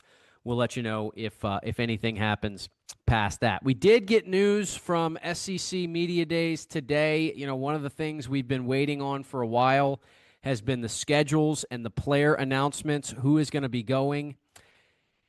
When it comes to LSU, and we'll focus on them primarily right here and then maybe get some of the other stuff, I think there was hope, but there was a lot of doubt about whether or not Sam Leavitt was going to come with LSU. They haven't made him available. They've let him focus, on his rehab, his recovery, and all that stuff makes sense, right? I get it. He's had a really long, hard offseason. But at the same time, in the interest of like getting all the excitement drummed up and all the, the pageantry and everything getting it rolling, I would have liked for Sam Leavitt to be with LSU at this media days. That is not the direction they're going to go. The other two names I think were widely predicted, Trey Green and Whit Weeks. Figured makes sense. Kind of, your best returning offensive player, your best returning defensive player, at least arguably. And then they go with TJ Daugherty. So that was the one we were unsure about. Daugherty, one of those transfers they brought in, linebacker position. So we'll get to hear from TJ Daugherty, Trey Green, and Whit Weeks when LSU takes to the podium. We also did find out they're going to be like in the middle section on Thursday. So we don't have exact times. They kind of reserve the right to move stuff around. I think that means LSU is going to have already gone for sure when my show starts on Thursday afternoon. So we'll potentially be able to, give full updates and, make note of things we heard and questions that maybe I get to ask or others get to ask. So that should be good. The other players, the other teams, I guess, of note of who people are bringing. Alabama is bringing Ryan Coleman Williams. By the way, remember that's a name change. It was Ryan Williams last year. He's now going by Coleman Williams. He had a really disappointing year last year, no doubt. I think we know that. And so I am at least a little surprised, but I like it. Hey, put him in front. I'm sure he's going to have to answer some tough questions. We generally kind of take it easy on people at media days, right? It's not supposed to be a super high-pressure environment, but that one is at least of note to me. In true Arkansas fashion, they brought an offensive lineman, a defensive lineman, and a running back. I thought that was kind of fitting. Auburn's bringing Byron Brown, their transfer quarterback out of South Florida, and their kicker. Love to see that. And one of the great names in the SEC this year, Champ Anthony. The teams that are bringing their quarterbacks, I also thought this was interesting to note. Like, look, is it July and are we trying to make something out of nothing? Maybe so, but it is interesting to me the teams that choose to bring their guy. Sometimes it's as simple as like, hey, is the player a returning player? Is he new? Is he comfortable with the media? Is he not? But it is at least worth noting. Auburn is bringing Byron Brown. Georgia is bringing Gunnar Stockton. Kentucky is bringing Kenny Minchie. Ole Miss bringing Chambliss, which makes sense. Mississippi State bringing Kamario Taylor. I know a lot of people are excited about him. He was a former 4-star. Oklahoma's bringing Mateer. South Carolina's bringing Sellers. A&M's bringing Marcel Reed. And then, of course, Texas is bringing Arch. That's the thing. I was thinking about this when this list came out earlier. Like, I was, kind of imagining what's my biggest takeaway from this list. Arch Manning is going to have so many questions asked of him. I mean, just so many questions. He is going to be, and I've done this event enough to know, like, how the hustle and bustle of like trying to grab an interview. And look, some of these players, like, we might be able to grab. Just, hey, can I have 5 minutes with you? And you could talk to him about it. I can guarantee it's going to be next to impossible to talk to Arch Manning this week. First of all, Texas is going to make it that way on purpose. They're going to do all their scheduled stuff. They're going to do all the things they're supposed to do, but they are not going to let people with some random radio show, or even if it's a valid radio show, right, or publication, they're not going to let them pull Arch off to the side and maybe put him in a bad spot. And then also, everyone who's there is going to want to talk to him because he's Arch Manning, and that makes a lot of sense. As far as the actual football side of it, and I look forward to talking about this probably with multiple different people throughout the week, there seems to be like a pretty split audience on either, honestly, Arch is just not that good. He's carried by his name. He's an okay quarterback, but he's not a great player, versus people who still think, I still think Arch is going to be the number one pick in the draft and like a future franchise quarterback on an NFL team. To me, it doesn't feel like there's a whole lot of people that are in between that going, which I think I am. I think I'm in the category that goes, I think he's really good. I think he's better than just an average player. I think his arm talent's unique. I think his athletic ability is tremendous. But I also don't know if I'm ready to, cement him as a future Hall of Famer who's going to go into Canton like Drew Brees is this summer. I think I do land in the middle. It feels like a lot of the people I've been hearing talk, and maybe it's just you hear the voices that are loudest. I've heard a lot of people saying, I'm all the way out on Arch, disappointing. The injury stuff is real. He's not legit. And then a lot of people going, hey, you better still believe. You better get back on the bandwagon now while you can, because this guy is about to set the world on fire. He does have one of the most exciting wide receivers in the country who transferred in this offseason as well. So we will we'll wait and see how all that goes. But Arch is going to Media Days. Sam Levitt is not. We get TJ Daugherty, Whit Weeks, and Trey Green representing LSU next Thursday in Tampa, Florida at SEC Media Days 2026. All right, let's go ahead and take a timeout here. When we return, we will switch gears yet again. We've got a couple other just little things to hit on. I had a little bit of a Saints thought, so I guess I'll give it now because, as I mentioned, not going to be a whole lot of time to talk Saints the rest of the week. So we'll give a little thought on the Saints, and we will set you up for Red Card Rundown later in the hour. It's the LohDown on a Tuesday. Hang with us. This is the LohDown with D-Loh, live on ESPN 103.7 Lafayette and 104.1 Lake Charles, Southwest Louisiana's sports station. Bluebell has been making the best ice cream in the country for more than 100 years, and they got another great flavor. It's chocolate lava cake. This limited edition flavor combines classic vanilla-flavored ice cream with rich chocolate cake pieces, chocolate sundae sauce, and a dark chocolate fudge swirl, creating a dessert-like experience reminiscent of a molten chocolate lava cake. If that wasn't enough to get you to stop by and get some, I don't know what will be. You can find it along with the rest of your Bluebell favorites at your local grocery store, so make sure you pick up a pint or two of Bluebell ice cream today. Do you need more of the fellas here on Southwest Louisiana's sports station? Of course you do. So go make sure and subscribe to ESPN 103.7 Lafayette and 104.1 Lake Charles YouTube channel at ESPN_SWLA. Don't forget to turn that bell on so you get notifications for new episodes of Four Tire Change Podcast, where Dawson Iserloh talks all things NASCAR, or Cleats and Sneaks with James Mesh. Get yourself more of Southwest Louisiana's sports station at ESPN_SWLA on YouTube. Ozempic, Wegovy, GLP-1s. Every day, one thought haunts you. What if I stop? A 2026 British Medical Journal study says you're going to gain every pound back. So, what now? Well, there's an answer. Alex Goen patented hypnosis. The Journal of the American Medical Association says adding behavior therapy to GLP-1s produces 3 times the results than GLP-1s alone.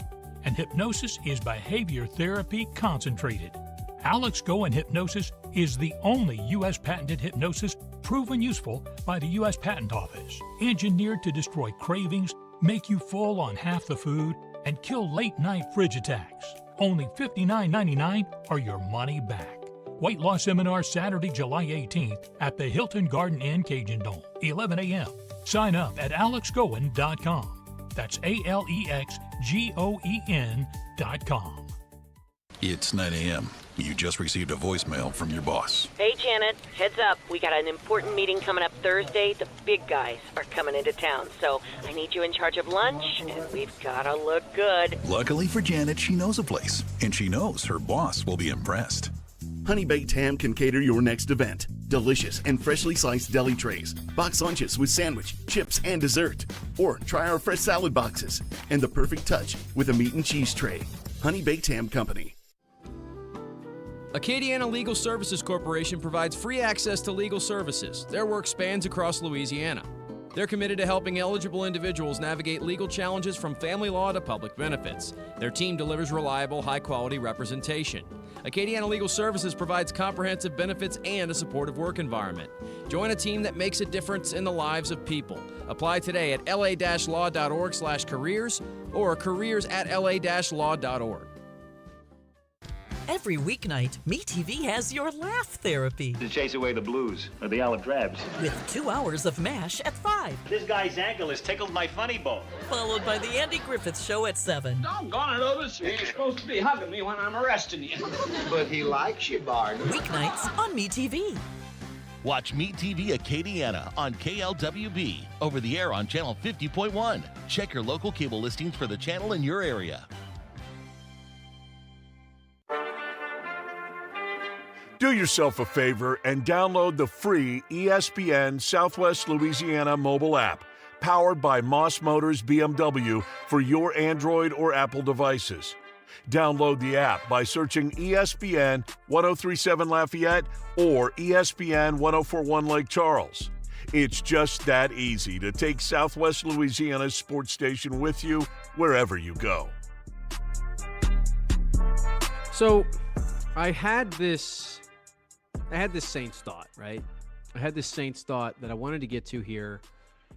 And I'm not trying to make some bigger overarching point out of it necessarily, but it did like kind of make me stop and try to draw comparison points for it, right? We've had a really, really fun Saints offseason for the first time in a while. And a lot of that, I'd say, I mean, I guess not the majority of it, because there's still stuff with Kellen Moore and his play calling and some of the other players that flash, but a good bit of it is because of Tyler Shuck.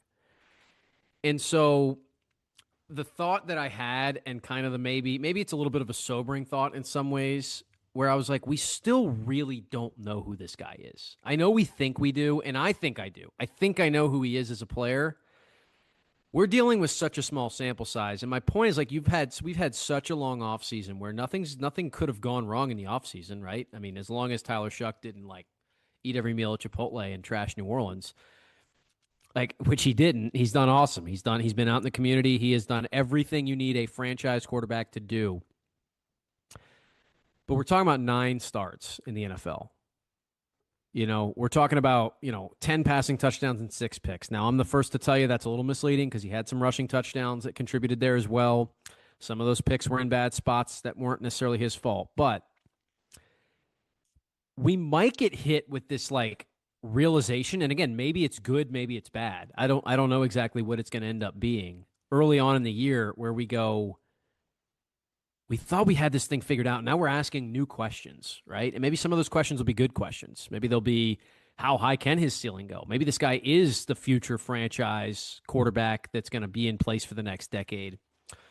Or maybe we're asking questions like, man, is this really that big of an upgrade over what's been in this room the last 5 years? I certainly hope it is, and I still think there's a good chance that it is. But, I wrote a column, and I went back to this column earlier this week about basically the volatility of the quarterback position and how you really just, even if you think it's so difficult. The best NFL executives in the world, so to speak, still get this stuff wrong all the time. And my favorite example currently right now that's going to feel really relevant is C.J. Stroud, because you go, hey, well, I saw with my eyes, man. I saw Tyler Shuck move the pocket. I saw him push the ball down the field. I saw the arm strength. I saw the decision-making. All the off-the-field stuff's been great. C.J. Stroud was 8th in the MVP voting as a rookie, man. He threw 23 touchdowns to 5 picks. He won the Rookie of the Year award. He was a Pro Bowler. The Texans went to the playoffs. He was 9-6 as a starter.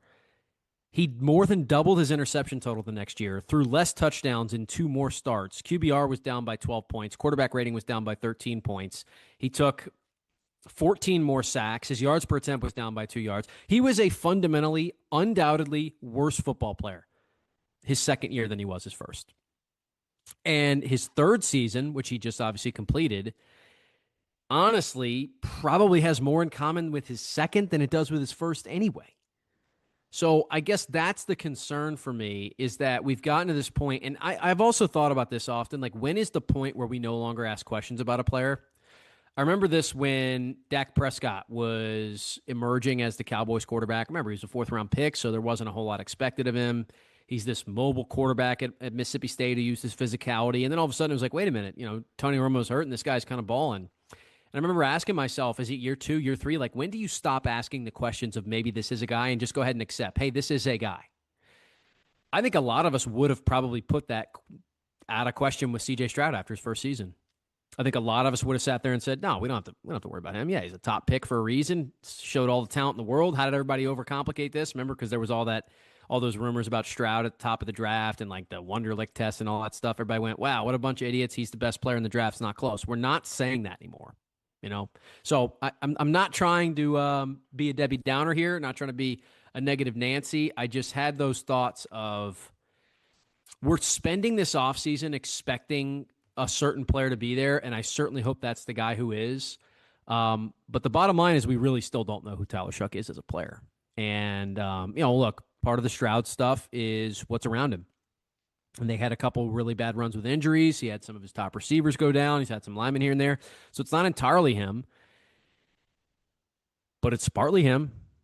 And so I just hope that early on in the year, we quickly go, yeah, that's the guy we were waiting on, as opposed to saying, like this could mean a little bit of trouble for us. You know what I mean? I really do hope that we're not getting in that part of this conversation. The last thing I have Saints related, before we switch gears, we're going to go ahead and talk some World Cup. And by the way, there has been action on the scoreboard. There is movement there, so we will let you know who scored, how they did it when we return from the break. But the Saints wide receiver room continues for me to be one of the most fascinating positions in the NFL going into this season. We feel so much better about the top of it, right? With Chris Olave and Jordan Tyson. And yes, we're still, we have to ask all the regular questions we would ask about a rookie wide receiver. But the good news is, of any position in the NFL, I think rookie wide receivers probably pop more than anybody. A lot of times, if you're a stud rookie receiver, you get plugged and played, and think of the Justin Jeffersons of the world. They emerge right away. So you have that going for you. Past those two, I pulled up the ESPN depth chart. This obviously is not super accurate, okay, because they haven't even started camp yet. It has Chris Olave, Jordan Tyson, and Devon Vele as your number 1, 2, and 3, which I think we would all say makes sense. Mason Tipton, Bryce Lance, and Berrien Brown are their second stringers listed on the depth chart. We don't even have any, I don't know if Mason Tipton, honestly, I don't know if any of these 3 players are going to make the roster. There's a chance all 3 of them don't. There's a chance all 3 of them do. I certainly love the skill set for Bryce Lance. I do think he's more of a project player, though. I think it's going to take him some time. I think he's got to put some muscle on, get in an NFL strength and conditioning program, and get himself better. Then the third stringers are listed as Bub Means, Jalen Polk, and Kevin Austin Jr. Remember we were having those conversations about Jalen Polk last year when they, acquired an injured player and they knew they were going to have to wait on it? My point, I guess, is like if Jalen Polk's the 7th best wide receiver on this roster, or the 8th best technically, because they have him listed behind Bub Means as well, Saints are going to be really, really good catching the football. But almost every player prior to that has question marks. Bub Means had the injury stuff and was a little inconsistent. Tipton, Lance, and Brown, as I told you, one's a pretty unproven guy. 2 of them are rookies. Vele has the injury concerns. Tyson's a rookie and has the injury concerns. And even Olave, we know, is a good player when he's out there, but there's always that concern. And then lastly, rounding it out, the rest of the receivers on this roster are Trey Palmer, Ronnie Bell, and Jalen Moreno Cropper.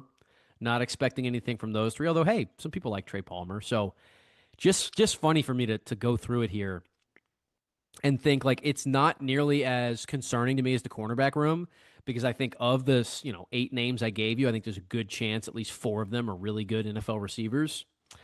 I don't know if I say the same thing about cornerback, and that's something we'll continue to talk about as the offseason goes on. But interesting for me, to say the least, on like where this receiver room is at, where it could be 6 months from now, and where it's been in the past. The other thing about it's the tight ends. I saw a list of fantasy football tight end production earlier this week that was projecting out Jawan Johnson as a potential dark horse to finish as a top 10 tight end in fantasy. I mean, maybe he will.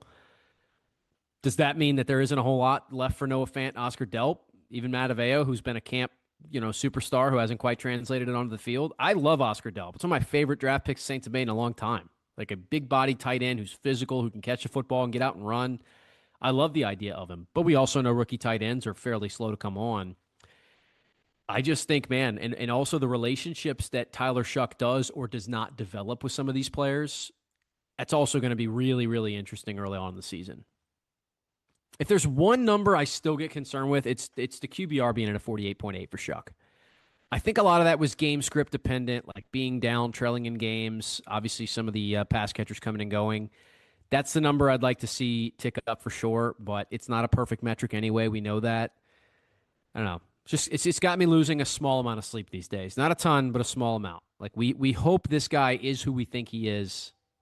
We're not 150% sure about it just yet. All right, let's take a break. When we return, first goal of the World Cup semifinals has been scored. We'll let you know who did it, how it happened. That's next here on the LohDown.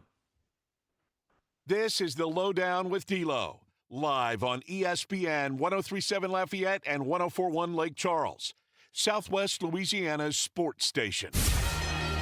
This game isn't fun. This game is a war.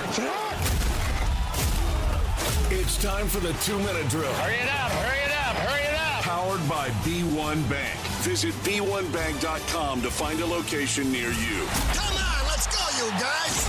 Get in here, we gotta go fast now. Jordan Walker of the St. Louis Cardinals took home the Home Run Derby championship last night in his first ever time competing in the contest. He beat out Philly Kyle Schwarber in the championship round 12-11 and hit 6 consecutive home runs with 4 coming on the bonus ball to beat Schwarber for the crown. Walker's longest home run of the night was 470 feet, but Junior Caminero of Tampa Bay had the longest of the Derby with a 491-foot blast in the second round. Continuing with the MLB All-Star break, the 2026 All-Star Game gets underway tonight from Philadelphia. Astros slugger Yordan Alvarez is in the starting lineup for the American League, batting in the 2 spot as the designated hitter. On the mound, it'll be Dylan Cease of Toronto representing the American League, opposite of Christopher Sanchez for the National League and the hosting Philadelphia Phillies. First pitch is at 7 p.m. tonight from Citizens Bank Park. Today in the FIFA World Cup semifinals, France will face neighbor and longtime rival Spain for a spot in the World Cup final. This is the 3rd straight semifinal fixture between the two teams in competitive tournaments, with Spain winning both of the previous meetings. Kickoff is at 2 p.m. this afternoon from AT&T Stadium in Arlington. The road to the college football season continues tomorrow as Kevin Foote and Dawson Iserlo will head to New Orleans for Sun Belt Conference Media Days. You'll be able to catch Footnotes with Kevin Foote from 9 a.m. to 11 a.m., followed by the LohDown with D-Loh from 1 p.m. to 3 p.m. live from Radio Row in New Orleans. Coverage begins tomorrow with live interviews and all the latest news on Sun Belt Conference football. I'm Blake Purser, and you're listening to ESPN 103.7 Lafayette and 104.1 Lake Charles, your home for the LSU Tigers and the Houston Astros. The 2-minute drill has been powered by B1 Bank. Visit b1bank.com to find a location near you. ESPN 103.7 Lafayette and 104.1 Lake Charles is packing its bags and headed to Tampa for SEC Media Days. Tune in starting Monday, July 20th, as RP3 and Mesh and the LohDown with D-Loh will be broadcasting live from Radio Row for ESPN's Live from SEC Media Day coverage, powered by Service Chevrolet Cadillac. Kick off the 2026 season in Tampa with ESPN 103.7 Lafayette and 104.1 Lake Charles, Southwest Louisiana's sports station. Around Acadiana, community means supporting the businesses that make our hometown special. That's why we're proud to spotlight local companies that are certified South Louisiana. Delta Home Center and Delta Trailer Sales, your one-stop shop for utility and cargo trailers. Heavy-duty dump and gooseneck trailers, portable buildings, cabins, decks, porches, fences, carports, and site-built metal shops. Located at Exit 7 in Carencro or at deltatrailersales.com. When you support local businesses, you strengthen the communities we call home. Shop local, support local. Certified South Louisiana. August 15th is the date for the 12th annual Fête du Teche boat procession down the Bayou Teche. The day begins with Mass en Francais with Bishop Desatel at 8 a.m. at St. Leo's Church in Leonville. The boats then depart for a Eucharistic boat procession ending in St. Martinville. Register your boat today or find out more information at fêtedudeteche.org or by liking their Facebook page. Don't miss the 12th annual Fête du Teche, Saturday, August 15th. Whether it's a tempting text message or a quick glance at your GPS, taking your eyes off the road for just a moment can have serious consequences. This includes turning around or reaching down. Distractive driving includes eating or putting on makeup. Distractive driving is anything that diverts your attention from driving. I'm Lorraine Luquette Vinoy with Service Chevrolet Cadillac, encouraging you to drive smart, drive safe, and keep those eyes on the road, Acadiana. This message is powered by Service Chevrolet Cadillac and this radio station, where safety meets style on the road. Hi, I'm Nancy Landry. No matter what part of our great state you call home, Louisiana's elections are an important part of who we are. In 2026, closed party primaries will change how some of those elections happen, so you'll want to know what to do. Keeping your registration current ensures you'll get the right party-based ballot. Remember, this change only applies to certain offices. To learn more, visit GoVote.com or download the GoVote app. Paid for by the Louisiana Secretary of State's office. MeTV is America's #1 classic entertainment television network. And here's one of the reasons everybody loves MeTV. Oh, it's a classic. The great comedy lineup on weeknights. This will be fun. Come on. With MASH. Loaded with snappy comebacks. The Andy Griffith Show. I was just funning with Barney. And Everybody Loves Raymond. Now we got a show. Watch MeTV Acadiana on KLWB, over the air on channel 50.1. Check your local cable listings for the channel in your area. D-Loh stays locked in on a lot of sports. Soccer just isn't one of them, except when the World Cup comes around. It's time to head to the pitch for today's Red Card Rundown.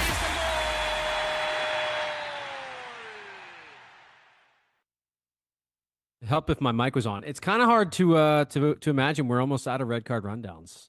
This is going to be it here in a little bit. The championship match is on Sunday. So Spain and France underway at AT&T Stadium, Jerry World as it's affectionately called. And the Spaniards are on the board first. Could this be the biggest clash of the two nations since the Franco-Spanish War in the 1600s? I don't know. Just asking the question. 1635 to 1659. That war went on for a long time, by the way. All jokes aside, the first goal of the match, man, so it's one of the most obvious penalties I've ever seen. The French defender literally just kicked Lamine Yamal right in the thigh, so there wasn't really a whole lot of doubt that this was a penalty or not. It was Lucas Digne for France. I can only assume, and I watched like the full version of the replay, like I think Yamal kind of came out of nowhere, and that's all I can guess, is that Digne just didn't know he was there, so he swung his foot around to try and hit this ball, and there was a person there instead. And so that is an obvious foul. That gives you a PK, and Mikel Oyarzabal scores his 5th goal of the World Cup, and Spain is up 1-0, just like that. So the Spaniards getting things done here early on. They lead it 1-0. It is currently in the 35th minute. Talked about it, like for me, I thought France was maybe the most consistent team throughout the entirety of this World Cup. They were my pick to win it all. They are still my pick, but certainly they're in some trouble now. And we'll see if Mbappe has any heroics left for us here the rest of the way. Tomorrow's semifinal, which is Argentina and England, starts at 2 o'clock again. They're doing that same start time for both of these things. Fascinating for a lot of different reasons, of course. For me, operation number one is get England out of this World Cup. Don't allow them to win anything on our soil. I don't even want them winning the third place match. I want them losing it all. Next World Cup, fine, whatever. Do it. Harry Kane, if you're 40 years old, however old you are, you can win the next one, not this one. And then apparently a little gamesmanship. So Argentina, of course, they have their like patented white with blue stripes. It's the, the classic Argentina kit that everyone knows and loves. Everybody who has a Messi Argentina jersey probably has that one. They apparently opted to wear their navy blue alternates, or their road uniforms, I guess, because they wore those in 1986 when they beat England in the World Cup. So I like that. Little gamesmanship. They're going a little nod to the past, a little homage here. And they're going to try and see if they can revitalize some of that. The World Cup halftime show, by the way, for the final match, I don't know if some of these halftime shows have been a big deal as this tournament's gone on, that maybe I just haven't been super privy to. Madonna, Shakira, BTS, Justin Bieber, I mean, they're going all in for this thing. They are going all in. You're talking about like 5 headliner acts. A couple other people, like I don't know who Burna Boy is, but he's on there as well. Shout out to him.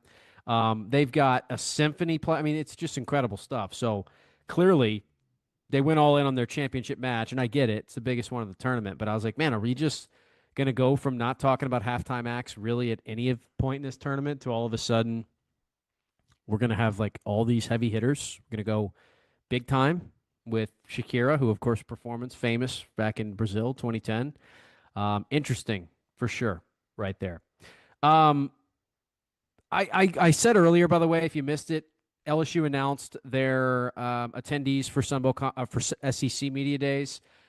So if you missed that earlier, it was Trades Green, Whit Weeks, and TJ Daugherty. Yesterday, we went over who the Sun Belt, not just who they're bringing, but the order and things of that nature. And we got the preseason award list. So it's going to be great to hear from Lunch Winfield tomorrow. I set the scene yesterday with some kind of thoughts about this Cajuns team and where they enter this year. There are a couple like overarching storylines that when I think about UL football in 2026 and, tomorrow or Thursday is not maybe going to be the best time to answer these questions, but we can at least ponder them a little bit more. For one, I do think this is a really important year for Coach Des. I've been a Coach Des believer, certainly I have my biases there, but I've been a believer in his. I think he's had an incredibly tough set of circumstances, many of, which the public probably isn't privy to everything that's kind of been up against him behind the scenes. That was back on display again this offseason. I'm sure you've seen in the news storylines about, recruiting funds and investigations, things of that nature. This is a year where if he puts this team together the way he did, the way they found a way to kind of retain all these top pieces in the offseason, and they go out and they contend for a Sun Belt Conference championship, I think for me that would put away the doubt of is this ever going to get to the point it needs to get to? If they have another down year where they're winning between 5 and 7 games, not contending for the Sun Belt West title, even in what feels like kind of a down, topsy-turvy Sun Belt West Conference division, then I'm not going to have a really great answer, even if I maybe still do believe at the end of the year, and I don't know how I'll feel at that point. I'm not going to have maybe a great answer for some of those critics and some of those skeptics that say, hey, outside of this one season where things went well and they ended really sour when Ben got hurt, what can you show us about the ability to get to that next level? I don't think it's entirely fair, but it's the questions that get asked at this level of football, right? So that is one of them. The other thing about it that I think is so fascinating is it's maybe not going to be proof one way or the other, but if they do pull this off, if they contend for a Sun Belt championship, one kind of underlying storyline that they're going to be, I guess, beneficiaries of is the idea that you can still somewhat build these rosters the old-fashioned way. You can count on 2 hands the number of transfers this program brought in they expect to make a big impact. You can count on 2 hands just about the number of transfers that departed and went for, better opportunities elsewhere.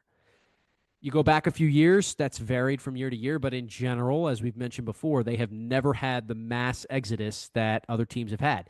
You can make an argument. They did have one with the coaching change. Personally, I don't count that. I think the coaching change is enough of an asterisk in its own right. But if they're able to put together a really successful season that, I think means winning 9-10 games in a regular season championship in the West, then, you see what happens in the Sun Belt title game after that. I think it is kind of more proof, at least on this scale, at least in this conference, that, yeah, you can do this. You can develop high school players, and they'll stick around. Some of them you'll have to develop an extra relationship with. Some of them will be really good, and you'll have to pay them some. There's no kidding ourselves. You're not going to have a really good team that's free ever again, at least until, at least while the rules are the way they are right now, which there aren't very many of them. So if that does happen this year, I think the Cajuns will be a nice story and it'll get lost in the shuffle of the national stuff, but we'll certainly be all over it, right? In the grand scheme of what is the future of college sports? What is the future of college football? And how can you win? Not how do you win, but how can you win? What's possible? I've said that before, right? This whole, whoever wins it being the blueprint, if you're trying to recreate what Cignetti did at Indiana last year or the last 2 years, good luck to you. You know what I mean? There's a reason it never happened before that. That's... If you take a big-time anomaly and go, we're going to try and repeat that, you're really wasting your time. But maybe you draw elements from it. Maybe you draw into the fact that, hey, first of all, Cignetti, say what you want about him and how the media feels and how fans feel. His players clearly love him. They clearly react to him. He's a salesman in a good way. He can go in and get these players. And also, let's not pretend, now Indiana wasn't near the top of the NIL leaderboard as far as money spent last year. But they spent some money, right? This was not a free roster either. They went out and got Fernando Mendoza, who was by no means who he is now, the number 1 pick in the draft, playing for the Vegas Raiders next season. He wasn't that. But he's a player that people had some interest in. Cignetti identified the talent, went out and got him, and then look, you go all the different players that they hit on and Pons and some of the D linemen, like that recipe and what Cignetti did at a place that's just never been done before. And we had all those conversations at the time, right? Maybe one of the best stories in the history of sports. I don't think that's a huge exaggeration to say. That's incredible to think about, but it's not something that you can strive for with your program. You know what I mean? I don't think Michigan State should be looking at that, and that's a conference rival of theirs, and going, hey, let's just do what Indiana did. Let's go find the next Cignetti. I don't know if there's that many of them out there. So if the Cajuns do it, this is kind of circling all the way back to my original point here. If they do it the way they're doing it this year, what they at least will be is a model for the schools of their size. I'm not saying, big-time power conference teams are going to do it like that, but at least the schools in the Sun Belt, maybe the American, the Mountain West, things of that nature can go, hey, what are those guys down in Lafayette doing? They kind of kept all their players, right? That's unique. They only brought in transfers at positions they really needed them at. They weren't really just wide-scale shopping. They weren't combing through the aisles looking for any bargain they could pick up to add to the back half of the roster. Maybe we can get away with some of that stuff. So those are some of the big overarchers. Ironically enough, and I can't wait to have the conversation, maybe not about this specifically, but in general, to talk to Coach Billy Napier tomorrow, is James Madison might be the opposite of that. They're trying to prove, or maybe they're not trying to, but if they are really good this year, it will be a result of hey, if money works initially, keep investing in it and money will continue to work. Right? Because they did go out and they have this bigger NIL budget and they spent money on a big-time brand name coach in Billy Napier. And they did retain some of their players, but they lost a bunch of them, so they went out and spent more on new guys. And they, again, went out and tried to do all these things.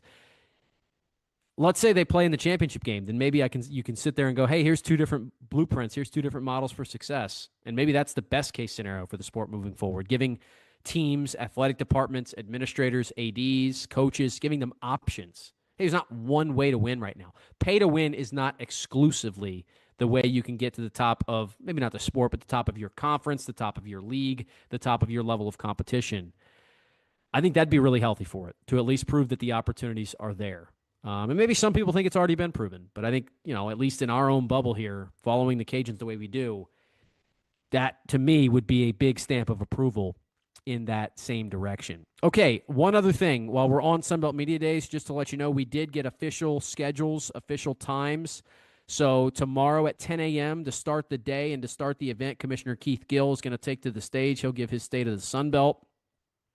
Kevin will be live on the air, so I'll probably be trying to bounce back and forth, catch as much of that as I can. Georgia State, Coastal, JMU, ODU, Georgia Southern, Marshall, App State is the order that the East teams are going to go tomorrow, which does mean, good news for me, the one guy I really want to hear from, surprise to no one, is Billy Napier. So since he goes at 11:30, that should be a perfect time for me to be able to sit in there and maybe even ask old Billy a question or two.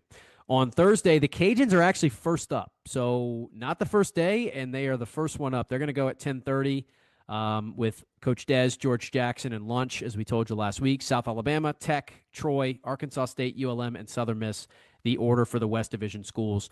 Remember, it is official. Louisiana Tech, new member of the Sun Belt Conference. It'll be their first ever trip to Sun Belt Media Days, at least in its current format. They are obviously replacing the Texas State Bobcats, who are now Pac-12 bound and figuring their stuff out on the West Coast. So it all gets started tomorrow. Can't wait. Excited to be there. And excited to bring you some of the coverage as the day rolls on. For now, we'll take our final break of the day. It's going to be likely just about halftime, maybe not quite when we return. So we'll be able to let you know if the halftime score is still 1-0 Spain or if some other action happens. Then we'll maybe bring James Mesh in for a couple questions to close out the day as well. It's the Lowdown on a Tuesday. Stay tuned. This is the Lowdown with D-Loh, live on ESPN 103.7 Lafayette and 104.1 Lake Charles, Southwest Louisiana's sports station. With storm season having arrived, and look, we got a taste of it. It wasn't a hurricane, but pretty big storm that rolled through the last couple days here anyway. ESPN 103.7 Lafayette, 104.1 Lake Charles, Southwest Louisiana sports station, and Mid-South Power Solutions in Crowley bring you these hurricane safety tips. Make sure to secure your home and bring in outdoor items before the storm makes landfall. Have an emergency kit stocked with water, food, and medications. Know your evacuation routes and listen to local authorities. Stay informed with a battery-powered radio and make sure that, of course, you have fresh batteries to go along with it. Remember, safety is in your hands. These hurricane preparedness tips are powered by Mid-South Power Solutions in Crowley, your local Generac dealer. Visit midsouthpowersolutions.com. ESPN 1037 Lafayette and 1041 Lake Charles is the proud winner of 4 2026 LAB Prestige Awards, including Best Use of Digital Media, Foot's Friday Fury, Best Live On-Site Remote for our Super Bowl Radio Row coverage, Best Promotion for our No Shave November initiative, and Radio Young Professional of the Year for Dawson Iserloh. We're proud of being Southwest Louisiana's sports station and are humbled to be recognized by the Louisiana Association of Broadcasters. Did you know you can get great tasting Clear Springs artesian water delivered to your office or your doorstep at home? Clear Springs is 100% local with their own bottling facility at the world-famous Kentwood Aquifer, no chemicals added. Just pure Kentwood, Louisiana artesian water. Clear Springs Water offers delivery of 5 or 3 gallon water service with a hot and cold temperature water cooler or even single-serve bottles delivered to your home or office. Easy to reach, clearsprings.net, then contact us tab or 337-519-3563. Attention first responders, police officers, firefighters, military and former military personnel. If you have an acre or more of grass to cut, Skag Zero-Turn Mowers would like to thank you by offering you a special discount with their Simply the Brave First Responders program. Save big money on the industry's top-rated zero-turn mower at Nolan's Lawnmower in Carencro. Nolan's can offer well-qualified buyers 0% financing for 48 months. Come by Nolan's Lawnmower at 3547 Northwest Evangeline Thruway and check out the full line of Skag Zero-Turn Lawnmowers.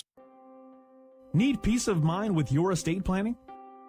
Turn to Beal & Hebert, your trusted hometown lawyers. At Beal & Hebert, we make estate planning simple and stress-free, ensuring your legacy is secure and your future is in the right hands. Don't wait. Schedule your consultation today at BealHebert.com. That's BealHebert.com. Safeguarding your tomorrow today. Misfits Dine and Drink, a destination restaurant in Broussard, is constantly evolving. Dine in for great food and a great atmosphere. Whether it's lunch, dinner, or brunch on Saturday or Sunday, stop in to enjoy a handmade gourmet pizza or one of their delicious pastas. Take a sip of their new and seasonal craft cocktails and mocktails. And don't forget dessert. Try the birthday cake bread pudding. Whether it's new menu items or old favorites, come to Misfits for a great food experience. It's classic Italian with a modern twist. Misfits Dine and Drink, 200 Heritage Parkway off Highway 90 in Broussard. Hello, Acadiana. Cajun Carts is your #1 full-service dealer for new, used, and custom golf carts. Perfect for on the job site, the neighborhood, or even out on the green. We are the only authorized dealer of American-made E-Z-GO and Club Car here in Acadiana. For all your service, sales, and mechanical repairs, we got you. So don't wait. Roll on over to CajunCarts.com or stop by our Lafayette location by the Jockey Lot and see why we've been Louisiana's golf cart headquarters since 2003. Cajun Carts. Why walk when you can ride?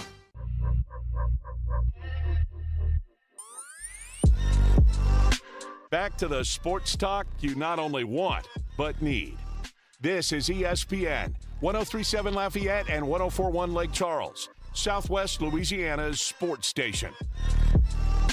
All right, the lowdown is wrapping up in a few, but we still got some time here in the final segment of the day. Enough of me. Our guy James Mesh has made his triumphant return today. He is inside the Beal & Hebert studios in Upper Lafayette. James Mesh, are you there, man? What's up? What's up, D-Loh? I saw your story. I don't know if you've made this information public, but you saw a couple of living, breathing animals in the airport that you probably shouldn't have seen the other day. I just wanted to check in on you on that situation. Was there any further developments after what I saw? I mean, they kind of scurried around a little bit after that, but it was weird because I had a rental car, but to save myself some money, I just said instead of paying an extra day's fee when I would only have it for like 2 more hours after that. Yeah. Because of how early my flight was. I was like, I'll just get there super early. And I get everything done, and I'm sitting at my gate at like around midnight, and by like 12:20 or so, all of a sudden I see something out of the corner of my eye, and it's these 2 mice that are like playing tag or whatever. And I'm like, what is going on over here? Because I remember seeing birds when I was coming back from California. Like, it's like that made sense, but I was like, I'm seeing mice, and I think there was even a third one. But I mean, at a certain point, it definitely made me not want to go to sleep until I found somewhere else that was not too far away from the gate, and I at least got an hour. You chose to sleep in the airport to save the rental car fee? Well, sleep is a relative term. Because I only to be there. I only did. Flight? The flight was 5 a.m. Okay, so that I get it. I did. So you're one of those half dozen one way, 60 other type of deals. Yeah, because what I had done was I was trying to just stay strong until 5 o'clock, and I would just attempt to sleep on the plane. But it got to like 2:48, and I was like, nah, I just can't do it. And then I had an alarm set right next to my ear at full ringer volumes, so it was like no matter what, I wouldn't oversleep. So I got like an hour's worth of sleep at that point, and maybe got like an hour and a half of nap time between the two flights. And you had the little Minneapolis mice to keep you company. Yeah, the little Minneapolis mice. That's perfect alliteration. I know how much Ray loves that. That could be an expansion team. Yeah, I was that on board. I was like, these little, and they got kind of close to me at certain points. I was like, all right, this is getting a little sketchy. Yeah, I think the health and sanitation department probably wouldn't be too excited to hear about that. But regardless, you've been gone a while. Maybe you thought, hey, while I'm gone, maybe LeBron will sign somewhere. He's not doing it. What is he waiting for? You have any idea? Just other than being the center of attention like he always likes to be? No, I think it's pretty much just that, because he's like limited to like 7 teams. But I've been on the Warriors train for that since the beginning. I was like, I know you want to do it, Bron, just do it. But obviously he likes to make people wait. So at this point, I wasn't expecting him to make a decision while I was away. But really, to be at this point where we're at July the 14th and there's still no decision there, and with the amount of teams that he supposedly is deciding from, because I remember seeing like 7 or 8 of them, I was like, I'm still leaning towards the Warriors. Like, nothing has changed for me. My pick's the Cavs, but I mean, yeah, I don't think I'd be stunned. Have you changed your thoughts at all about the Jaylen Brown trade that I have heard described as the worst trade in modern basketball history, excluding Luka? I mean, nothing's changed from my side, because I still think it was awful, like the way everything played out, the way everything's set up to be at this point. I understand, like, money-wise and, like, why you had to take someone like Paul George and whatnot, but I still, like, if you're asking my personal opinions, it's like, no, I still can't stand it. I wish you would have been more willing to work with it. I knew that, like, down the road they were going to have to pay him like $70 million on like a 5-year extension as he goes into his age like 33 season. So I understood this was like a long-term play, but still don't love how everything played out and the very little amount of compensation draft-wise that they got for him. I couldn't believe that Paul George was like included in the trade. I mean, That they was, should like, have had the to give up centerpiece. something to take him off their hands, and yet it's kind of built. And I know that still is kind of how it was laid out, but I mean, to only get 2 draft picks plus, I don't know. Anyway, it is what it is, and I get they were in a tough spot. Like, it wasn't a perfect situation in the first place. But hey, at least they did something. The Pelicans still haven't done anything, so we'll see if that changes at any point soon. All right, we told you we'd give you an update, and it is officially halftime in the first World Cup semifinal. France was the betting favorite, and they are down a goal. Spain 1-0. It was that penalty from Oyarzabal in the 22nd minute that we told you about earlier, that clear foul on Lamine Yamal. So Spain's best player, who really, look, he hasn't been responsible for a ton of goals in this tournament, but he's been making his impact in other ways. He does so right there. If you subscribe to the expected goals category, which kind of calculates the shot you're getting, if you're getting good ball movement, things of that nature, Spain has nearly 1, and France has 0.04. So Spain has effectively controlled this first half. They have the advantage in possession. They have the advantage in passing. They have the big chance, obviously, the shot and the PK that went their way. So we'll see. Mbappe, they've got him at – there's not a lot of stats you can check in, right, at soccer at the half, like the way you could give passing yards or maybe a batting average or points scored. But they do have him at 15 touches, which is actually second to last among French players. So Spain may be doing a good job keeping him away. Only one of the French defenders had fewer touches than Mbappe did in that first half. So needless to say, he has not really had anything go his way yet. We have seen him turn it on. We've seen him fix those problems in a big way basically every other step of the way in this tournament, so they've got 45 minutes left to figure it out. But for now, the Spaniards lead at 1-0. Remember, the winner of that gets the winner of England and Argentina on Sunday. The losers of the two matches will play in the third-place match, which happens actually on Saturday afternoon, interestingly enough. Okay, that'll do it for us here on a Tuesday edition of the show. Appreciate you for joining us. As I mentioned before a few times, bound for New Orleans in a little bit after this. Going to get things set up. We're going to get to Media Days tomorrow. We'll get everything rocking and rolling with Kevin Foote. Sunbelt Conference talk starting, of course, at 9 a.m. on these same stations. So until then, enjoy the rest of your afternoon. AFR is up next. We'll see if France or Spain pulls this off, and we will see you tomorrow from New Orleans. This has been The LohDown.